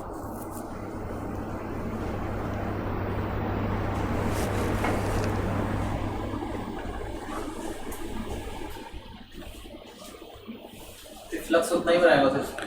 मतलब हाँ, नहीं नहीं, एग्जैक्ट उतना नहीं, कंपनसेट कर देगा उसको। जितना पहले चाहिए था उतना हाँ। अब कम मांगेगा वहाँ। हाँ, मतलब वो कम मांगेगा वहां से, क्योंकि जितने नंबर ऑफ टर्न्स होंगे, अब मान लो आप छोटा एडवांसर लेके आए, छोटे टर्न्स होंगे, छोटा एक्साइटिंग टर्न भेजेगा, लेकिन हाँ कंपनसेट कर देगा। मान लो 0.7 पे काम कर रहा था, हाँ बस पावर फैक्टर को इंप्रूव करेगा, 0.7 की जगह 0.8 कर देगा, तो कंपनसेट कर देगा उसको।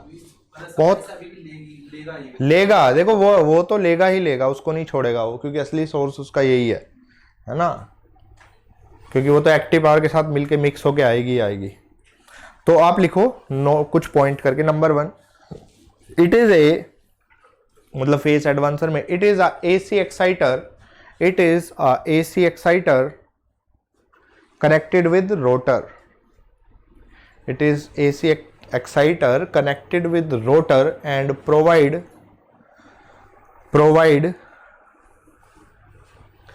exciting ampere turns, providing exciting ampere turns at rotor frequency, providing exciting ampere turns at rotor frequency.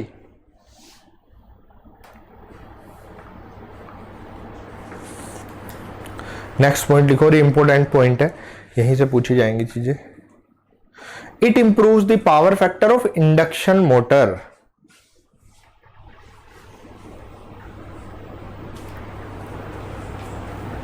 Bracket में करके लिख लो, ऐसे करके, बट हाँ, बट डज नॉट, नहीं बस इस तरीके से लिखो, but does not improve the power factor in case of squirrel cage induction motor. सही लिखे क्या ओनली फॉर? हाँ, जैसे चाहो वैसे लिख लो, स्क्विरल केज इंडक्शन मोटर, ठीक है। वैसे चाहो स्लिप रिंग टाइप वैसे लिख लो, अदरवाइज ये बिल्कुल हिंदी में समझने के लिए ये आपके काफी काम आएगा। दो टाइप की हैं? 2 ही टाइप की। अब देखो, जैसे मैंने पहले बात की इकोनॉमिक्स की, तो ये बताओ सिंक्रोनस फेस मॉडिफायर जो यूनिट आप लेके आओगे वो कब इकोनॉमिकल थी? अगर 500 kVAR से ज्यादा की जरूरत हो। सेम ये भी है, ये भी इकोनॉमिकल है अगर आप 2000 हॉर्स पावर से ज्यादा की मोटर यूज करोगे तब, है ना। HP 2000, तो लिखो इस पॉइंट को भी, इट इज इकोनॉमिकल 2000 HP ज्यादा नहीं है? इट इज इकोनॉमिकल, हाँ 2000 HP कितना हो जाएगा अराउंड? 2 HP का तो है, नहीं 200 है, सॉरी 200 है, 200 HP है। यस, एक क्वेश्चन भेज दूंगा इस पे मैं आज ही। इट इज इकोनॉमिकल, क्या लिखवाया था मैंने? It is economical only about 200 HP motors, 200 ही है HP। कई बार क्या होता है ना, मैं बताऊं आपको, जैसे क्वेश्चन वगैरह में भी ना मिस्टेक मिलती हैं। होता क्या है, आपको जैसे इसमें 200 की जगह 2000 कर देंगे, और जो सिंक्रोनस फेस मॉडिफायर है वहाँ 500 की जगह 5000 कर देंगे। ऐसी छोटी मोटी मिस्टेक करते रहते हैं। लेकिन हाँ, अगर आपको 200 या 2000 टाइप का कोई ऑप्शन इस टाइप का मिल रहा है तो आप सेलेक्ट कर सकते हो, वो एक ही ऑप्शन होगा, है तो 200 या 2000, है ना, तो आप सेलेक्ट करते हो। लेकिन हाँ 200 ही है एग्जैक्ट, क्योंकि एक बार मैंने एक एग्जाम में इसका आया हुआ क्वेश्चन देखा था, उसमें 3-4 ऑप्शन थे कि फेस मॉडिफायर को, फेस एडवांसर को कब यूज़ करते हैं ना, कौन सा पॉइंट उसमें से गलत है। तो स्टेटमेंट का क्वेश्चन था, तो उसको मैं एक बार फिर भेज दूंगा। हालांकि आप ग्रुप पे पीछे करते जाओगे ना, इस पर आपने ज्वाइन कर लिया क्या सभी ने, है ना? आप उस पर करते जाओगे ना। यार इसी चल नहीं रहा है क्या, ये गर्मी क्यों लग रही है इसमें? सर एक क्वेश्चन ये बता सर, कहाँ पे लगते हैं, नियर द लोड लगते हैं और कहाँ पे कौन से फेस एडवांसर? फेस मॉडिफायर के? मॉडिफायर को नियर टू हाँ हाँ बिल्कुल, वो तो नियरर टू लोड ही लगेगा।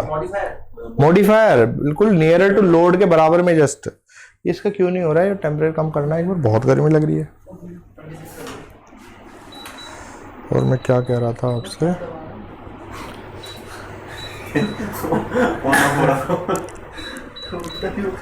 इतना भी मत ठीक है, तो फेस उसका तो सब कर लोगे आप, लेकिन मेन सवाल इसी का है।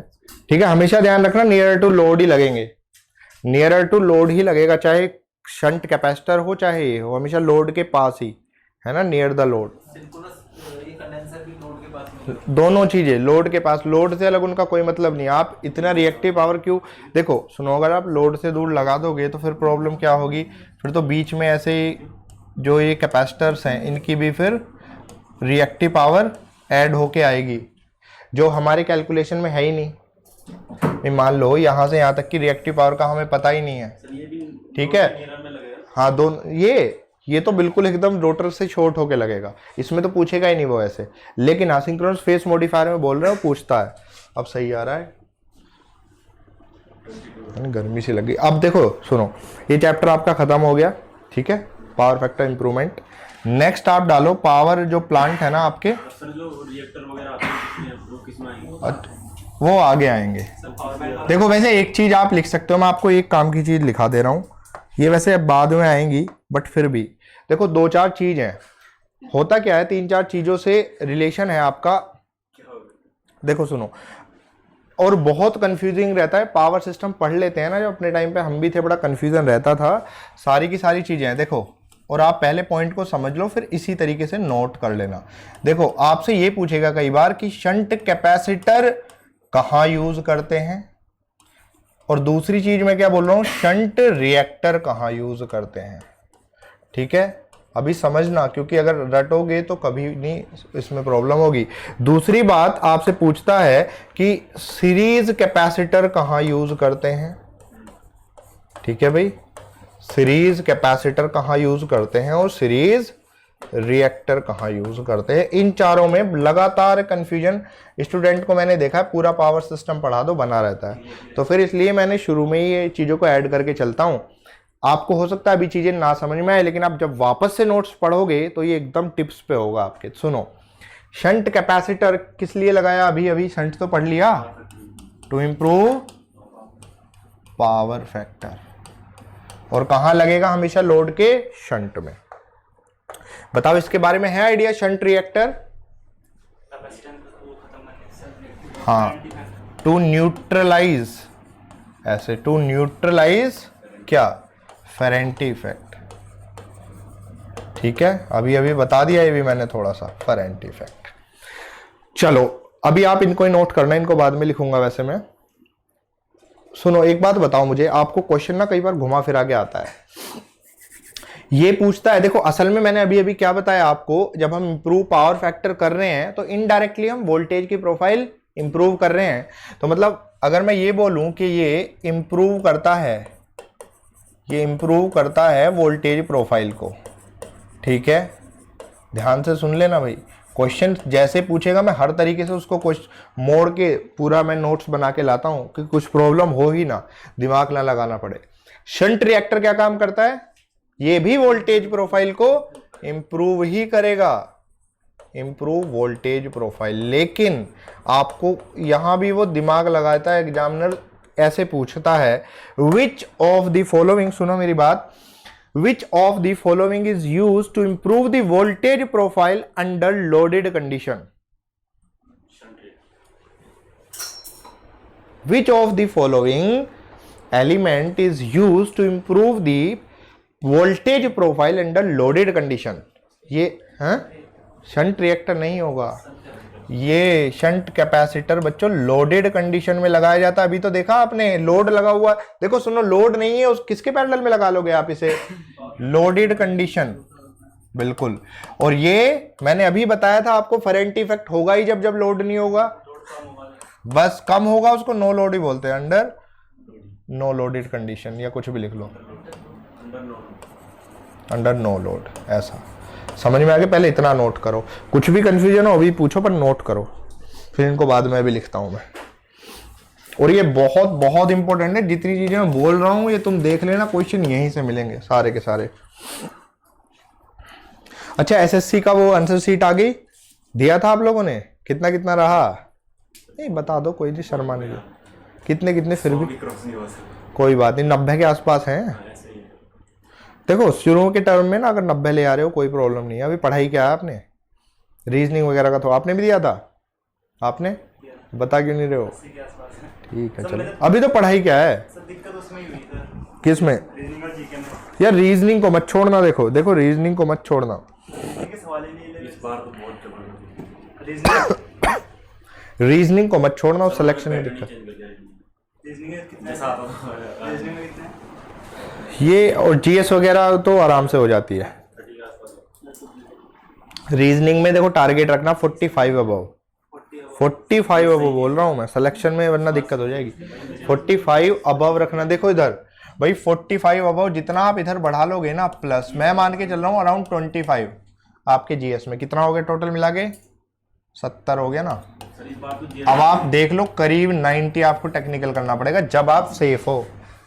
देखो सुनो सुनो, इसमें आप रीजनिंग में आप टॉपर को देखोगे 49 तक लेके जाता है, जीएस में आप टॉपर को देखोगे 22 तक लेके जाता है। आप अपने आप को हैवी ड्राइवर मत समझना कि पता लगा यहाँ बहुत ज्यादा आप कितना पढ़ लो आपके 25 से 26 नहीं आएंगे, और आप बिल्कुल मत पढ़ो हो सकता है 23 आ जाए। ऐसा होता है जीएस में, ऐसा ही होता है। जीएस बड़ी अनएक्सपेक्टेड चीज है जीएस। तो देखो मैं आपको फैक्ट बताऊंगा, जो स्टूडेंट देखे हैं मैंने टॉपर, तो इसलिए बोल रहा हूं आप इधर इधर देखो, सुनो इधर बच्चों, इधर ना आपको टेक्निकल पढ़ाया जाएगा, आप 80 to 85 तो इजीली करोगे। 85 से 90 तक पहुंचने में थोड़ा सा 5-6 क्वेश्चन का फर्क रहता है, आपकी स्पीड पे प्रैक्टिस पे डिपेंड करता है। लेकिन ये रीजनिंग आपका सिलेक्शन कराती है इधर। लास्ट ईयर वाले में सर ये नॉन टेक में मतलब जीएस वाले पोर्शन में मेरे 8 नंबर थे, और इस बार वाले में सर 24 नंबर। बताओ देख लो मैं क्या बोल रहा हूँ तुमसे, तुम अपने सामने देख लो। और तुम अभी टॉपर, 34 किए थे भाई। अभी आप लोग टॉपर का रिजल्ट आने दो, जब देखना टॉपर के नंबर 23-24 मिलेंगे आपको। ऐसा नहीं है कि 45 मिलेंगे उसको, एसएससी का जीएस ऐसा ही रहता है सर, ऐसा ही रहता है वो, पढ़ा हुआ आगे तो ठीक है नहीं बस। तो इसलिए आपको रीजनिंग पे पूरा फोकस रखना है, और इधर रखना है आपको, इधर यहाँ। अब तो सही कर दिया टेम्परेचर इसने, समझ में आ गई चारों चीजें। ये मानो अपनी मेहनत से मैंने बनाई हुई है कि बाद में तुम्हें कहीं प्रॉब्लम ना हो, वरना कंफ्यूजन ही होता रहता। और स्टूडेंट ऐसे होते हैं एग्जाम में करके आते हैं, सर पूछा गया था हमने लगा दिया शंट रिएक्टर। मैंने कहा किस चीज में लगा दिया भाई, और बोल रहे थे सर फॉल्ट के लिए पूछा गया था। मैंने कहा अच्छा कर, सही करा है तुम तो आप सुनो, चलो लिख लिया। अब मुझे दो चीजें बताओ, सीरीज कैपेसिटर कहाँ यूज करेंगे। देखो आपको दो चीजें देगा, ऐसे क्वेश्चन देता है वो, which of the following is used to improve power factor. Shunt capacitor होगा, सीरीज होगा, क्या टिक करोगे, पावर फैक्टर इंप्रूवमेंट में। सीरीज को हम लोग ना अवॉइड करते हैं, वैसे मैं आपको बताऊं यूज नहीं करते हैं, लेकिन to increase power transfer capability, to increase power transfer capability. अब आप ये बोलोगे कैसे, मैंने आपको कल एक चीज लिखाई थी, कल या परसों वाले लेक्चर में एक चीज लिखाई होगी, सुनो। आपको लिखाया था P इक्वल टू क्या होता था, VS VR upon X sine del, लिखाया था कि नहीं, पहली क्लास में लिखाया होगा भाई ये तो, है ना।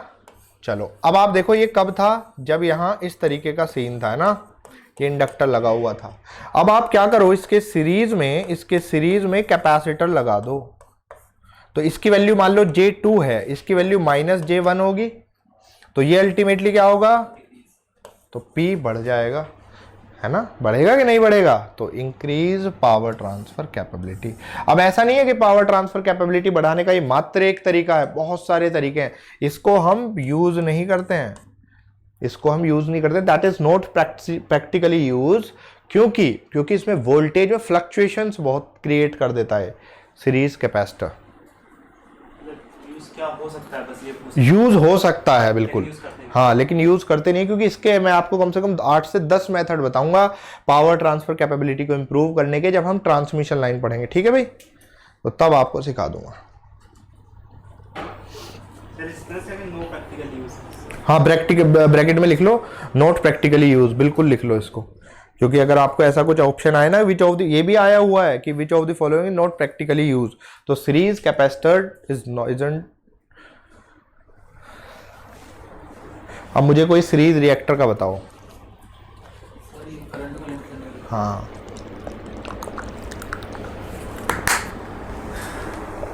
देखो सुनो, ये लाइन है, यहाँ पे कहीं फॉल्ट आ गया है ना, फॉल्ट करंट में बहुत हैवी करंट जाती है। अब इस हैवी करंट को रेजिस्टर से लिमिट नहीं करते हैं, किससे लिमिट करते हैं? To limit short circuit current. आप ना कभी पावर स्टेशन वगैरह में जाना ट्रेनिंग वगैरह के लिए, आप जिसके साथ करोगे बताएगा कि आप पूछोगे ये क्या लगा हुआ, बताएगा कि ये ना एक लिमिटर लगा हुआ है, उसको रिएक्टर बोलते हैं, कि एक रिएक्टर लगा हुआ है फॉल्ट को। रिएक्टर लगेगा। हाँ, ये भी रिसीविंग एंड पे लगेगा। शंट रिएक्टर, हाँ, ये बिल्कुल रिसीविंग एंड पे लगता है। ये बिल्कुल, सुनो देखो फर्क है, ये हमेशा रिसीविंग एंड पर ही लगेगा, वो लोड एंड पर लगेगा, और लोड कई सारे हो सकते हैं। सुनो देखो, एक सीन बनाता हूं मैं आपके सामने, देखो लोड और रिसीविंग एंड में बड़ा फर्क है। आप एक बात बताओ, ये एक सिस्टम बनाया मैंने, अब यहाँ बीच में लाइन है, ट्रांसमिशन लाइन है, इस तरीके से चलती जा रही है, ये रिसीविंग एंड है, लेकिन जरूरी थोड़ी है यहाँ भी तो लोड हो सकता है, यहाँ भी लोड हो सकता है, तो आप यहाँ शंट कैपेसिटर लगा सकते हो, यहाँ शंट कैपेसिटर लगा सकते हो, लेकिन रिसीविंग एंड पर आपको क्या लगाना पड़ेगा? रिएक्टर, वो भी रात के टाइम को कंट्रोल करने के लिए। तो ये रिसीविंग एंड पर ही लगेगा, जबकि ये लोड एंड पर लगेगा, लोड के पैरेलल में लगेगा। समझ में आ गया? ये तो उसमें लगेगा ना सर, ये ट्रांसमिशन लाइन में। कौन सा? Shunt reactor. हाँ, लॉन्ग ट्रांसमिशन लाइन में, लॉन्ग और मीडियम ट्रांसमिशन लाइन में लगेगा ये। शंट रिएक्टर लिख सकते हो, टू लिमिट दी फॉल्ट और short circuit current, to limit the fault और शॉर्ट, लॉन्ग और मीडियम ट्रांसमिशन लाइन में। Shunt reactor. हाँ, सर सीरीज रिएक्टर भी। नहीं, सीरीज तो कहीं भी लगा सकते हो, फॉल्ट करंट को कम हो, शॉर्ट सर्किट करंट। सीरीज तो ये मान लो, सीरीज तो हर जगह ऐड करके रखते हैं। आप किसी सब स्टेशन में जाओगे, बोलोगे बहुत जगह सीरीज रिएक्टर लगाते हैं कि फॉल्ट करंट आए ही ना वहां तक, है ना, उसको लिमिट हर चीज के सीरीज में लगा देते हैं इसको तो। लेकिन बड़े सब स्टेशन में मत होगा ना। हाँ, बड़े में मिलेगा, छोटे में नहीं होगा। छोटे में भी रिएक्टर तो आपको मिलेगा फॉल्ट को रोकने। फॉल्ट तो हर जगह आते रहते हैं। ये मान लो, देखो वैसे तो अगर आप बात करो, कोई आप इक्विपमेंट लगा रहे हो, उसका खुद का रिएक्टेंस है, तो वो भी रिएक्टर की तरह ही काम करता है ना, लेकिन एक इंडिविजुअल आप लगाते हो बड़े में, लेकिन छोटा मोटा रिएक्टर आप लगा सकते हो। चलो, तो ये चैप्टर देखो मैंने फिर भी आपको याद आ गया, तो ये एक्स्ट्रा भी लिखा दिया, है ना। सर ये सीरीज रिएक्टर तो कहीं भी लग सकता है, शॉर्ट मीडियम लॉन्ग। बिल्कुल, हाँ, ये कहीं भी लग सकता है, ये आपसे पूछेगा भी नहीं। सर सीरीज कैपेसिटी की बात करें तो सीरीज कैपेसिटर यूज ही नहीं करते, नॉट प्रैक्टिकली यूज, है ना, उसको लिख लेना। लेकिन अगर फिर भी आपको यूज करना हो तो आप लॉन्ग मीडियम में ही करो, क्योंकि पावर ट्रांसफर वहीं कैपेबिलिटी बढ़ाई जाती है, बट नहीं पूछेगा वो, क्योंकि प्रैक्टिकली जो चीज यूज नहीं होती तो यहाँ से क्वेश्चन भी नहीं बनते सेंटर कैपेसिटर तो तीनों में यूज करते हैं। सेंटर कैपेसिटर तो तीनों में यूज हाँ, शंट सब जगह यूज करते हैं, शंट तो हर जगह जहाँ आपका लोड है वहाँ शंट है। ठीक है, तो नेक्स्ट आप चैप्टर डालो। हाँ, ये लैगिंग रिएक्टिव पावर एब्जॉर्ब करेगा मतलब फेस एडवांस सप्लाई से, हाँ, सप्लाई से लैगिंग करेगा एब्जॉर्ब, बिल्कुल सप्लाई से लैगिंग ही एब्जॉर्ब करेगा, तभी तो इसको देगा, है ना। लेकिन अब नंबर ऑफ टर्न्स ज्यादा होने से ट्रांसफार्मर की तरह समझो इसको, है ना, आपने दूसरी साइड फीड कर दी उसकी।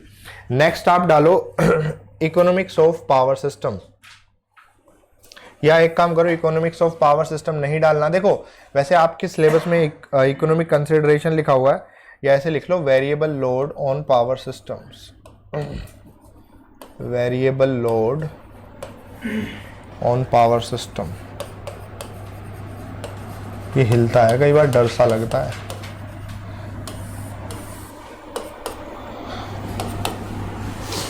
हल्का सा बंद कर दो थोड़ी देर के लिए, फिर चला देना। हाँ, ठीक है, variable load on power system. अब एक बात बताओ, अब हम चैप्टर पे आ रहे हैं नेक्स्ट। इसके बाद सब स्टेशन पढ़ने, ये आपके पढ़ने पावर प्लांट, इनको थोड़ा बाद में पढ़ूंगा। अभी ये चैप्टर शुरू हुआ। हाँ ये मतलब हालांकि इससे पहले मैं कुछ थोड़ा बहुत तो आइडिया होगा हाइड्रो न्यूक्लियर थर्मल का। ये इसमें जो बहुत सारे जैसे आपके लोड कर्व, मास कर्व, ठीक है, लोड फैक्टर, फैक्टर्स वगैरह आते हैं, इकोनॉमिक्स है, ये इकोनॉमिक्स है। इसका चैप्टर का नाम ब्रैकेट में चाहो तो इकोनॉमिक्स ऑफ पावर सिस्टम लिख दो, variable load on power system. क्योंकि देखो जनरली आप किसी सब स्टेशन पे जाओगे तो उनका जो लोड है ना वो हमेशा बदलता रहता है। भाई एक आपका सब स्टेशन या पूरे एक रीजन को सप्लाई कर रहा होगा, अब मान लो ऑफिस शाम को बंद हो जाएगा तो उनका लोड कुछ कम होगा, कोई और इंडस्ट्री होगी वो खुल जाएगी। शॉप का जो टाइम है, आपके कॉलेज 9 से 5 चलते हैं तो 9 से 5 लोड बढ़ जाएगा, घटेगा, तो ऐसे हमेशा लोड बदलता रहता है। आप अपने घरों में भी देख सकते हो। भाई आप अपने घर में देखोगे, अभी आप आए होगे, मान लो कोई लॉक करके आया होगा तो उसका फैन वैन सब बंद होगा, लेकिन शाम को देखोगे तो लोड कुछ बढ़ जाएगा। एसी चला दिया, अभी एसी बंद कर दिया, तो लोड हमेशा ही बदलता रहता है। तो इस बदलते हुए लोड के लिए हम बात करेंगे पावर सिस्टम इकोनॉमिक्स की, ठीक है, कुछ ऐसे फैक्टर्स की कि इस बदलते लोड का क्या प्रभाव पड़ता है बाकी चीज़ों पर, है ना, इलेक्ट्रिसिटी पर क्या फ़र्क पड़ेगा, कैसे यूज़ करना चाहिए, इफेक्टिवली कैसे यूज़ करें। चलो तो देखो, वैसे जनरली 2 चीज़ें होती हैं, बेस एंड पीक लोड, ठीक है, पढ़ी हैं आप लोगों ने बेस एंड पीक लोड। देखो सुनो, आप लोग क्या करो, आप लोग कुछ मत करो, जैसे अपने घरों के लिए जाओ, ठीक है, आप अपने घर के लिए, आपको हर एक इक्विपमेंट की पावर पता होगी। ये मान लो टाइम है आवर्स में, सुनो मेरी बात ध्यान से पहले, ये टाइम है घंटे में और ये आपकी पावर है किलोवाट में। आपने क्या करा, आपने घर के लिए एक लोड कर्व बनाया। कैसे बनाया, मान लीजिए रात को 12 बजे से या सुबह 6 बजे तक देखा, ठीक है, यानी 6 घंटे होंगे, 6 घंटे हो गए। आपने देखा रात को 12 से 6 बजे तक आपका मान लो कोई एक एसी ऑन था, तो एसी को मान के चल रहे हैं, घरों में आपके 2 एसी ऑन थे, तो कुल मिला के वो जो बैठे आपके मान लो 4 किलोवाट के बैठे, ठीक है, 4 किलोवाट के एसी आपके ऑन थे 6 घंटे तक। फिर आपने किया, तो बिल्कुल बना सकते हो जाके आप अपने घर का। उसके बाद आपने देखा कि शाम को या सुबह को फिर क्या हुआ, लोड मान लो थोड़ा सा कम हो गया, या चलो फॉर एग्जांपल बढ़ गया, आपने समर सेविल वगैरह चला दिए, एसी बंद नहीं किए, 1-2 समर सेविल चला दिए, बड़ा बंगला है, पैसे वाले लोग हो, तो लोड थोड़ा सा और बढ़ गया, ठीक है भाई, लोड थोड़ा और बढ़ गया, 8 किलोवाट हो गया, ठीक है, 8 किलोवाट हो गया। फिर मान लो कुछ और बढ़ा, ठीक है भाई, फिर कुछ और बढ़ा, इस टाइप से बढ़ करके ऐसा कुछ ये शेप बन गया, ये शेप बन गया है ना। ये आपने क्या बना लिया भाई, 24 घंटे के लिए बना लिया। ये आपने क्या बना लिया, 24 घंटे के लिए बना लिया।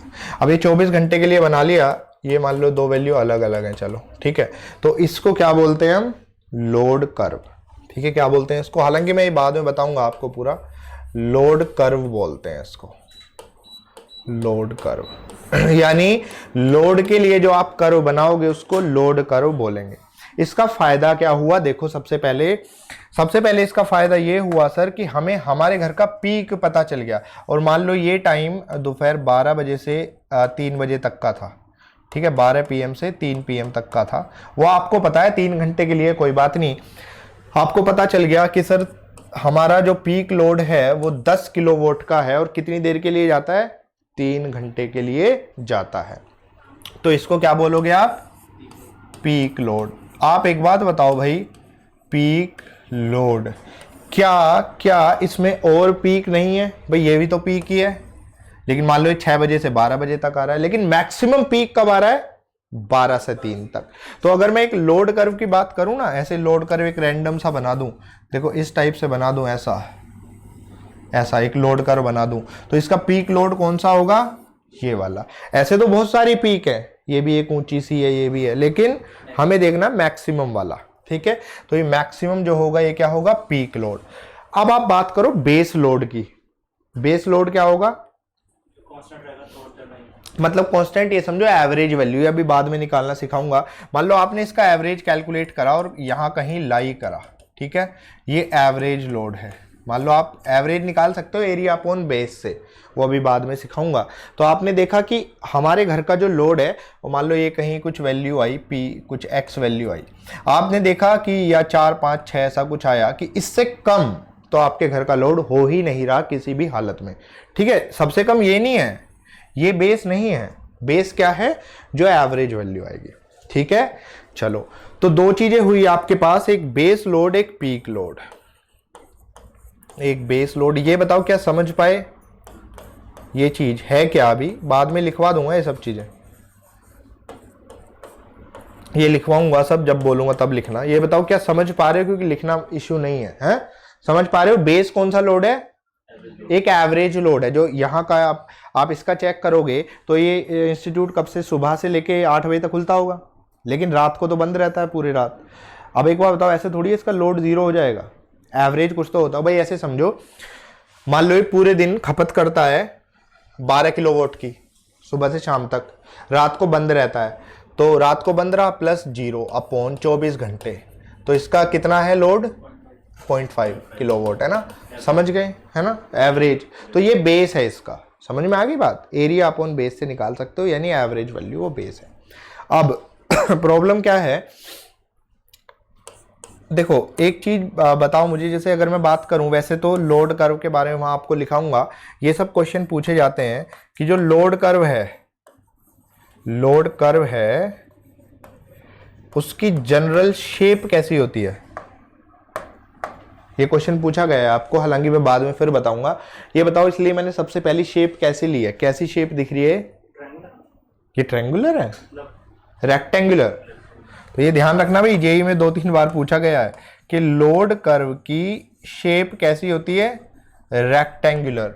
ठीक है, क्योंकि कई बुक्स में इस टाइप का बना रहता है। ये प्रैक्टिकल है वैसे, बट थ्योरेटिकली हम लोग उसको रेक्टेंगुलर मानते हैं, क्योंकि देखो जरूरी नहीं है आर्स कांस्टेंट हो। ये एरिया छोटा है, ये वाली लेंथ ये बड़ी है, 4x6, तो रेक्टेंगुलर बन गया ना। तो इसलिए लोड कर्व की आपको 4 ऑप्शन देगा कि लोड कर्व की शेप कौन सी होती है? रेक्टेंगुलर होती है, वो आप बता दोगे। चलो खैर, इस पे हम बाद में आएंगे, थोड़ा एरिया वगैरह पे। अब मुझे एक बात बताओ, अगर मैं आपसे बात करूं, 2 टाइप के लोड को यहाँ कैटेगराइज कर दूं, मैं इसको ऐसे लिख दूं, तो आप मुझे बस स्टेशन का नाम बताना, ध्यान से सुनना। ये समझने की चीज है, देखो बस, क्योंकि आपको लिखवा मैं खूब दूंगा लेकिन सब भूल जाओगे। बेस लोड पावर प्लांट और पीक लोड पावर प्लांट बता पाओगे कौन कौन से होते हैं? Peak load power plant, PP लिख लेना। बताओ जरा 1 बाय 1, मैं 1 बाय 1 नाम लूंगा, आपको बताना है, देखूंगा कितना समझे हो आप। ये बताओ, थर्मल पावर प्लांट को मैं किसके अंदर रखूं? बेस के पीक? क्यों? अब ये भी बताना पड़ेगा आपको क्यों रखूं, क्यों? क्योंकि सर उसको अगर मतलब उसको स्टार्ट करेंगे, हाँ, उसके बाद अगर सॉल्व करेंगे तो फिर वो होगा सर, उसमें काफी एनर्जी लॉस हो जाएगी, दोबारा से उसको हीटर दोबारा करना से हीटअप बोलने करना को। वो। और इंडिया में मैक्सिमम 65% शायद। मुझे बस एक बात बताओ, कोई बात नहीं, चलो उस चीज को छोड़ दो। अगर जैसे आपके घरों में, जैसे फॉर एग्जांपल कुछ लोड बढ़ गया, ठीक है, और आपकी सप्लाई 2 किलोवाट की है, ठीक है, अब आप बाहर से नहीं ले सकते, और है ना, आपके घर में अचानक से कुछ चीज़, चलो कुछ शादी वादी का चक्कर है, फंक्शन है ना, तो आप क्या चीज़ लेके आओगे बाहर से? क्यों जनरेटर ही क्यों लेके आए? सोलर क्यों नहीं लगा लिया आपने? जैसे आपको नहीं देना, खराब कर देगा। उसकी इतनी कैपेबिलिटी नहीं होगी, कम टाइम में नहीं, हाँ, रात को देगा ही नहीं। रात को लाइट नहीं देगा, और दिन में गारंटी है क्या? बारिश हो गई, ठीक है, थर्मल क्यों नहीं लगा लिया? ज्यादा बड़ा सेटअप चाहिए उसके लिए। वो सर सेटअप उसका सेटअप ज्यादा बड़ा चाहिए। देखो बिल्कुल, एक तो सेटअप चाहिए बड़ा, दूसरी बात अगर तुम बात करो ना, मेन रीजन ये है कि जो थर्मल होता है ना, उसको स्टार्ट होने में थर्मल न्यूक्लियर को 24-24 घंटे लगते हैं। पहले पानी है, कोयला है, उसको फूकना है, उससे उसको गर्म करना है, उससे फिर पानी को गर्म करना है, पानी से स्टीम बनानी है। ये सिर्फ बातों में लग रहा है ऐसा, 24-24 घंटे लगते हैं। अब एक बात बताओ, अचानक से यहाँ सर ने 10 AC और लगवा ली, और कोई यहाँ सब स्टेशन सप्लाई कर रहा है, सर ने अचानक से पीक पहुंचा दिया, एकदम 10 किलोवाट लोड और बढ़ा दिया। अब उन पे तो नहीं था सब स्टेशन पे इतना लोड, वो क्या बोलेंगे? एकदम थर्मल स्टार्ट कर देंगे? क्या करेंगे वो? थर्मल तो नहीं कर सकते, ठीक है, तो जनरेटर करेंगे। यानी पीक लोड में सबसे जो बेस्ट ऑप्शन होता है वो कौन सा होता है? Diesel generator. डीजल जनरेटर, समझ में आ रहा है? इससे समझ में आएगा आपको, डीजल जनरेटर सबसे बेस्ट चीज है। इसको स्टार्ट कर दो पीक, क्योंकि देखो सुनो सर, मतलब पीक लोड के लिए टाइम भी कम टाइम 10 मिनट से, सुनो ये लिखवाऊंगा मैं, अगर कोई भी पावर स्टेशन 10 मिनट के से कम के टाइम में ऑपरेट हो जाए तो उसको पीक लोड में के लिए यूज करो, अदरवाइज नहीं कर सकते आप। क्योंकि सुनो देखो क्यों, पीक लोड अचानक से आता है। कैसे आता है? अभी देखा आपने, रात बारिश हो गई और थोड़ा ठंडा मौसम हो गया।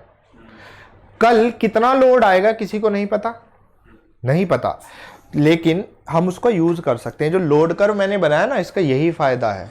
हम लोग पिछली साल का आज ही के दिन का लोड कर्व लेंगे, क्योंकि आसपास मौसम सेम रहता है। तो आज जैसे डेट है आपकी 7 अप्रैल, ठीक है, तो पिछली साल 2020 का 7 अप्रैल का उठाऊंगा। हालांकि उसमें प्रॉब्लम होगी, लॉकडाउन था, तो उससे पिछली साल का उठा सकते हो आप, है ना, है ना। थोड़ा ठंडा भी था वो, इसलिए क्योंकि पोल्यूशन कम था। तो आप क्या करोगे, आज ही के दिन का उठाओगे। आपने देखा कि 10 मेगावाट का पीक जा रहा है, तो आज आपको 10 मेगावाट का इंतजाम रखना पड़ेगा। अब वो कैसे रखोगे? थर्मल से नहीं रख सकते, थर्मल का फिक्स हो गया। तो आप क्या करोगे, अगर पीक आई तो अचानक से आपको सप्लाई करना पड़ेगा, वरना सिस्टम बैठ जाएगा, कोलैप्स हो जाएगा। तो इसलिए आपको क्या करना पड़ेगा, डीजल जनरेटर सबसे बेस्ट ऑप्शन है। तो हमेशा ध्यान रखना भाई, ये थर्मल, न्यूक्लियर और थर्मल, ऐसे लिख रहा हूं मैं, थर्मल पावर प्लांट किसके अंदर आएगा, बेस। तो ये जो ऐसे है ना, जिनको एक बार चला के छोड़ दो तो ये बेस में काम आएंगे। इनमें कोयला थोड़ा कम ज्यादा, प्राइम मूवर को करते रहो कंट्रोल लोड के अकॉर्डिंग। थर्मल और न्यूक्लियर। अभी मैं और चीजों पर भी आ रहा हूं भाई, अभी मैंने हाइड्रो को नहीं लिखा है कहीं भी, या आप बताओगे भाई न्यूक्लियर थर्मल में क्लियर है ना, बेस में पीक में क्यों नहीं रखेंगे इनको? टाइम ज्यादा लगता है, टाइम कंस्ट्रेंट है, ठीक है।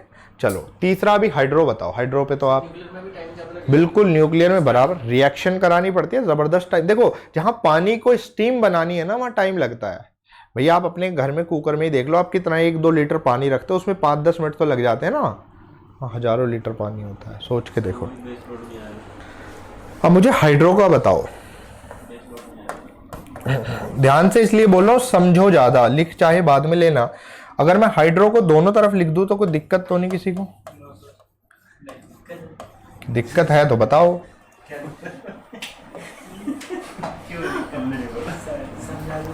ये लिख बाद में लेना, हाइड्रो को क्यों लिखा मैंने दोनों में? एकदम से रैपिड स्टार्ट होता है।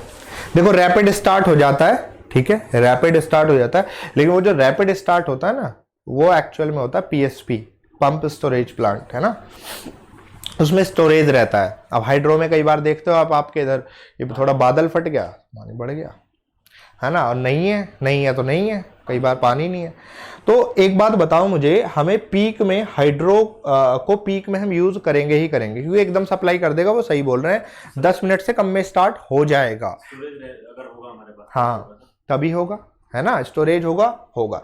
तो आप जनरली देखोगे जो सबसे ज्यादा पीक आता है ना, वो समर में आता है। तो समर में हमें मजबूरन स्टोरेज रखना ही रखना पड़ता है, क्योंकि डीजल के बाद बेस्ट ऑप्शन फिर हाइड्रो है। लेकिन मैंने हाइड्रो को बेस में भी लिख दिया, ऐसा क्यों, ये बताओ। कई बार अवेलेबल नहीं, जबरदस्ती होती है, जैसे बारिश में डैम ना फट जाए तो फिर हम लोग क्या करते हैं, हमारी मजबूरी बन जाती है उसको चलाना। तो इसीलिए भैया रेनी सीजन में क्या करेंगे हम लोग, हाइड्रो को चलने देंगे कि भाई चलता रहे, पानी जब तक खपत ना हो जाए तो चलता रहे अपना तसल्ली से, है ना। लेकिन जब बिल्कुल पीक में, तब समर में यूज करेंगे, है ना। चलो थर्ड होता है इसमें पंप्ड स्टोरेज प्लांट, नाम सुना है, पीएसपी बोलते हैं, आपके इधर है टिहरी कोटेश्वर 2400 का, ये हाईएस्ट है इंडिया में अभी, लेकिन शायद वर्किंग ही है, मतलब अभी चल रहा है, इसका काम रुक गया था। Pumped storage power plant, pump storage power plant, इसमें देखो ये हाइड्रो का ही पार्ट है। आपके यहाँ अगर पीएसपी की बात करो ना, तो टिहरी डैम उसका अपर वाला रिजर्वायर है और नीचे कोटेश्वर है, ये तो सुना होगा ना, तो वो उसका लोअर रिजर्वायर है।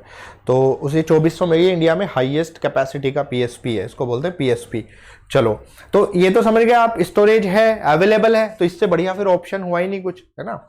चलो यहाँ मैंने हाइड्रो रेनी में क्यों लिखा है समझ में आ गया, मतलब जब हमें मजबूरन चलाना पड़े तो फिर वो बेस लोड में ही काउंट होगा, लेकिन इमीडिएट कुछ भी चलाना पड़े तो वो पीक में। इमीडिएट क्या चलेगा सर, डीजल चलेगा, हाइड्रो चलेगा, पीएसपी चलेगा।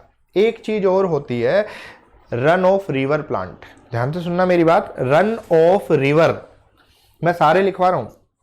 रिवर चल रही है, देखो ऐसा होता है रन ऑफ रिवर।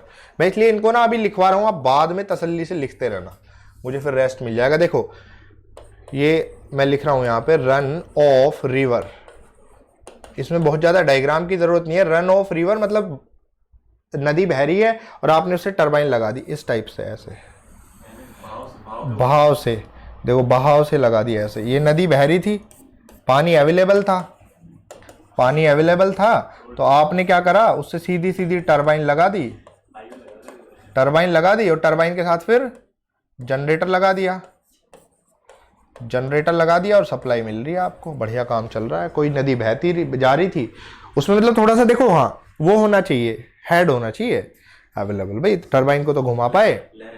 हाँ मतलब ये हेड, लहर ही नहीं, हेड, हाइट है ना, हाइट, हाँ हाइट मतलब तो अब ऐसे मैं समझने लगा जैसे आप ये राफ्टिंग करते हो वो वाला सर, वो तो उसमें भी आते हैं, क्या बोलते हैं उनको, रैपिड्स, है ना, वो रैपिड वाला चक्कर नहीं है, मतलब ऐसा प्रेशर होना चाहिए। चलो बस मुझे अब एक चीज़ बताओ, रन ऑफ रिवर प्लांट मैंने समझा दिया, सीधा सीधा लगाते हैं रिवर से, किस में रखूँ इसे कैटेगरी में, समझ चुके हो तो बताओ। पीक में क्यों नहीं सर? वो तो भाव है ना सर, कभी बिल्कुल सही, कभी ज़्यादा हो जाए नहीं पता भाई। आज शाम को मुझे ज़रूरत पड़ी 10 मेगावाट की, मैंने सोचा, हाँ मैंने सोचा कोशिश करके देख लेते हैं, यहाँ पानी नहीं है, इसके भरोसे बैठे थे, धोखा दे गया। तो इसलिए इसको, ऐसी चीज़ों को जो धोखा दे जाएं उनको किस में रखो, रन ऑफ रिवर इसमें।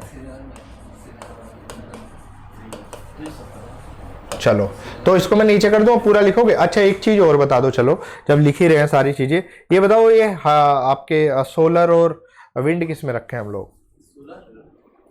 बेस में ही आएगा सर। बेस में ही आएंगे। अभी आज तक क्वेश्चन कभी आया नहीं था, 2015 में गेट ने दे दिया कि विंड किस में आएगा, ऐसा करके 4 ऑप्शन थे, हालांकि मतलब इस तरीके से दिया हुआ था कि मैच करना था, तो किस में आएगा विंड। देखो जब भी चीजें अनप्रिडिक्टेड हो, जिनके बारे में हम पता नहीं लगा सकते, वो हमेशा, हवा का पता है क्या, धूप का पता है, ये चीजें अनप्रिडिक्टेबल होती हैं, इनका हम अनुमान नहीं लगा सकते। तो जब भी अनुमान ना लगाओ तो आप किस में रखोगे, विंड एंड सोलर। मतलब अगर एक हिसाब से देखा जाए सर तो वैसे प्रॉपर पीक लोड में 2 ही है वैसे मैं। अरे ये क्या हुआ, धोखा दे गया हमारा, इतनी मेहनत। नहीं सर, सेव तो हो गया, वो नहीं होता, पता नहीं यार मुझे तो, बुढ़ेगा नहीं सर धोखा तो नहीं दे गया होगा, बहुत मेहनत कर रहा हूँ। रिकॉर्डिंग चल रही है क्या सर? वो धोखा तो नहीं दे गया होगा लिखा हुआ? तो नहीं है। अरे ऐसे मत करो, रिकॉर्डिंग को रोक दो या पोज कर दो सर, पोज नहीं करते आप?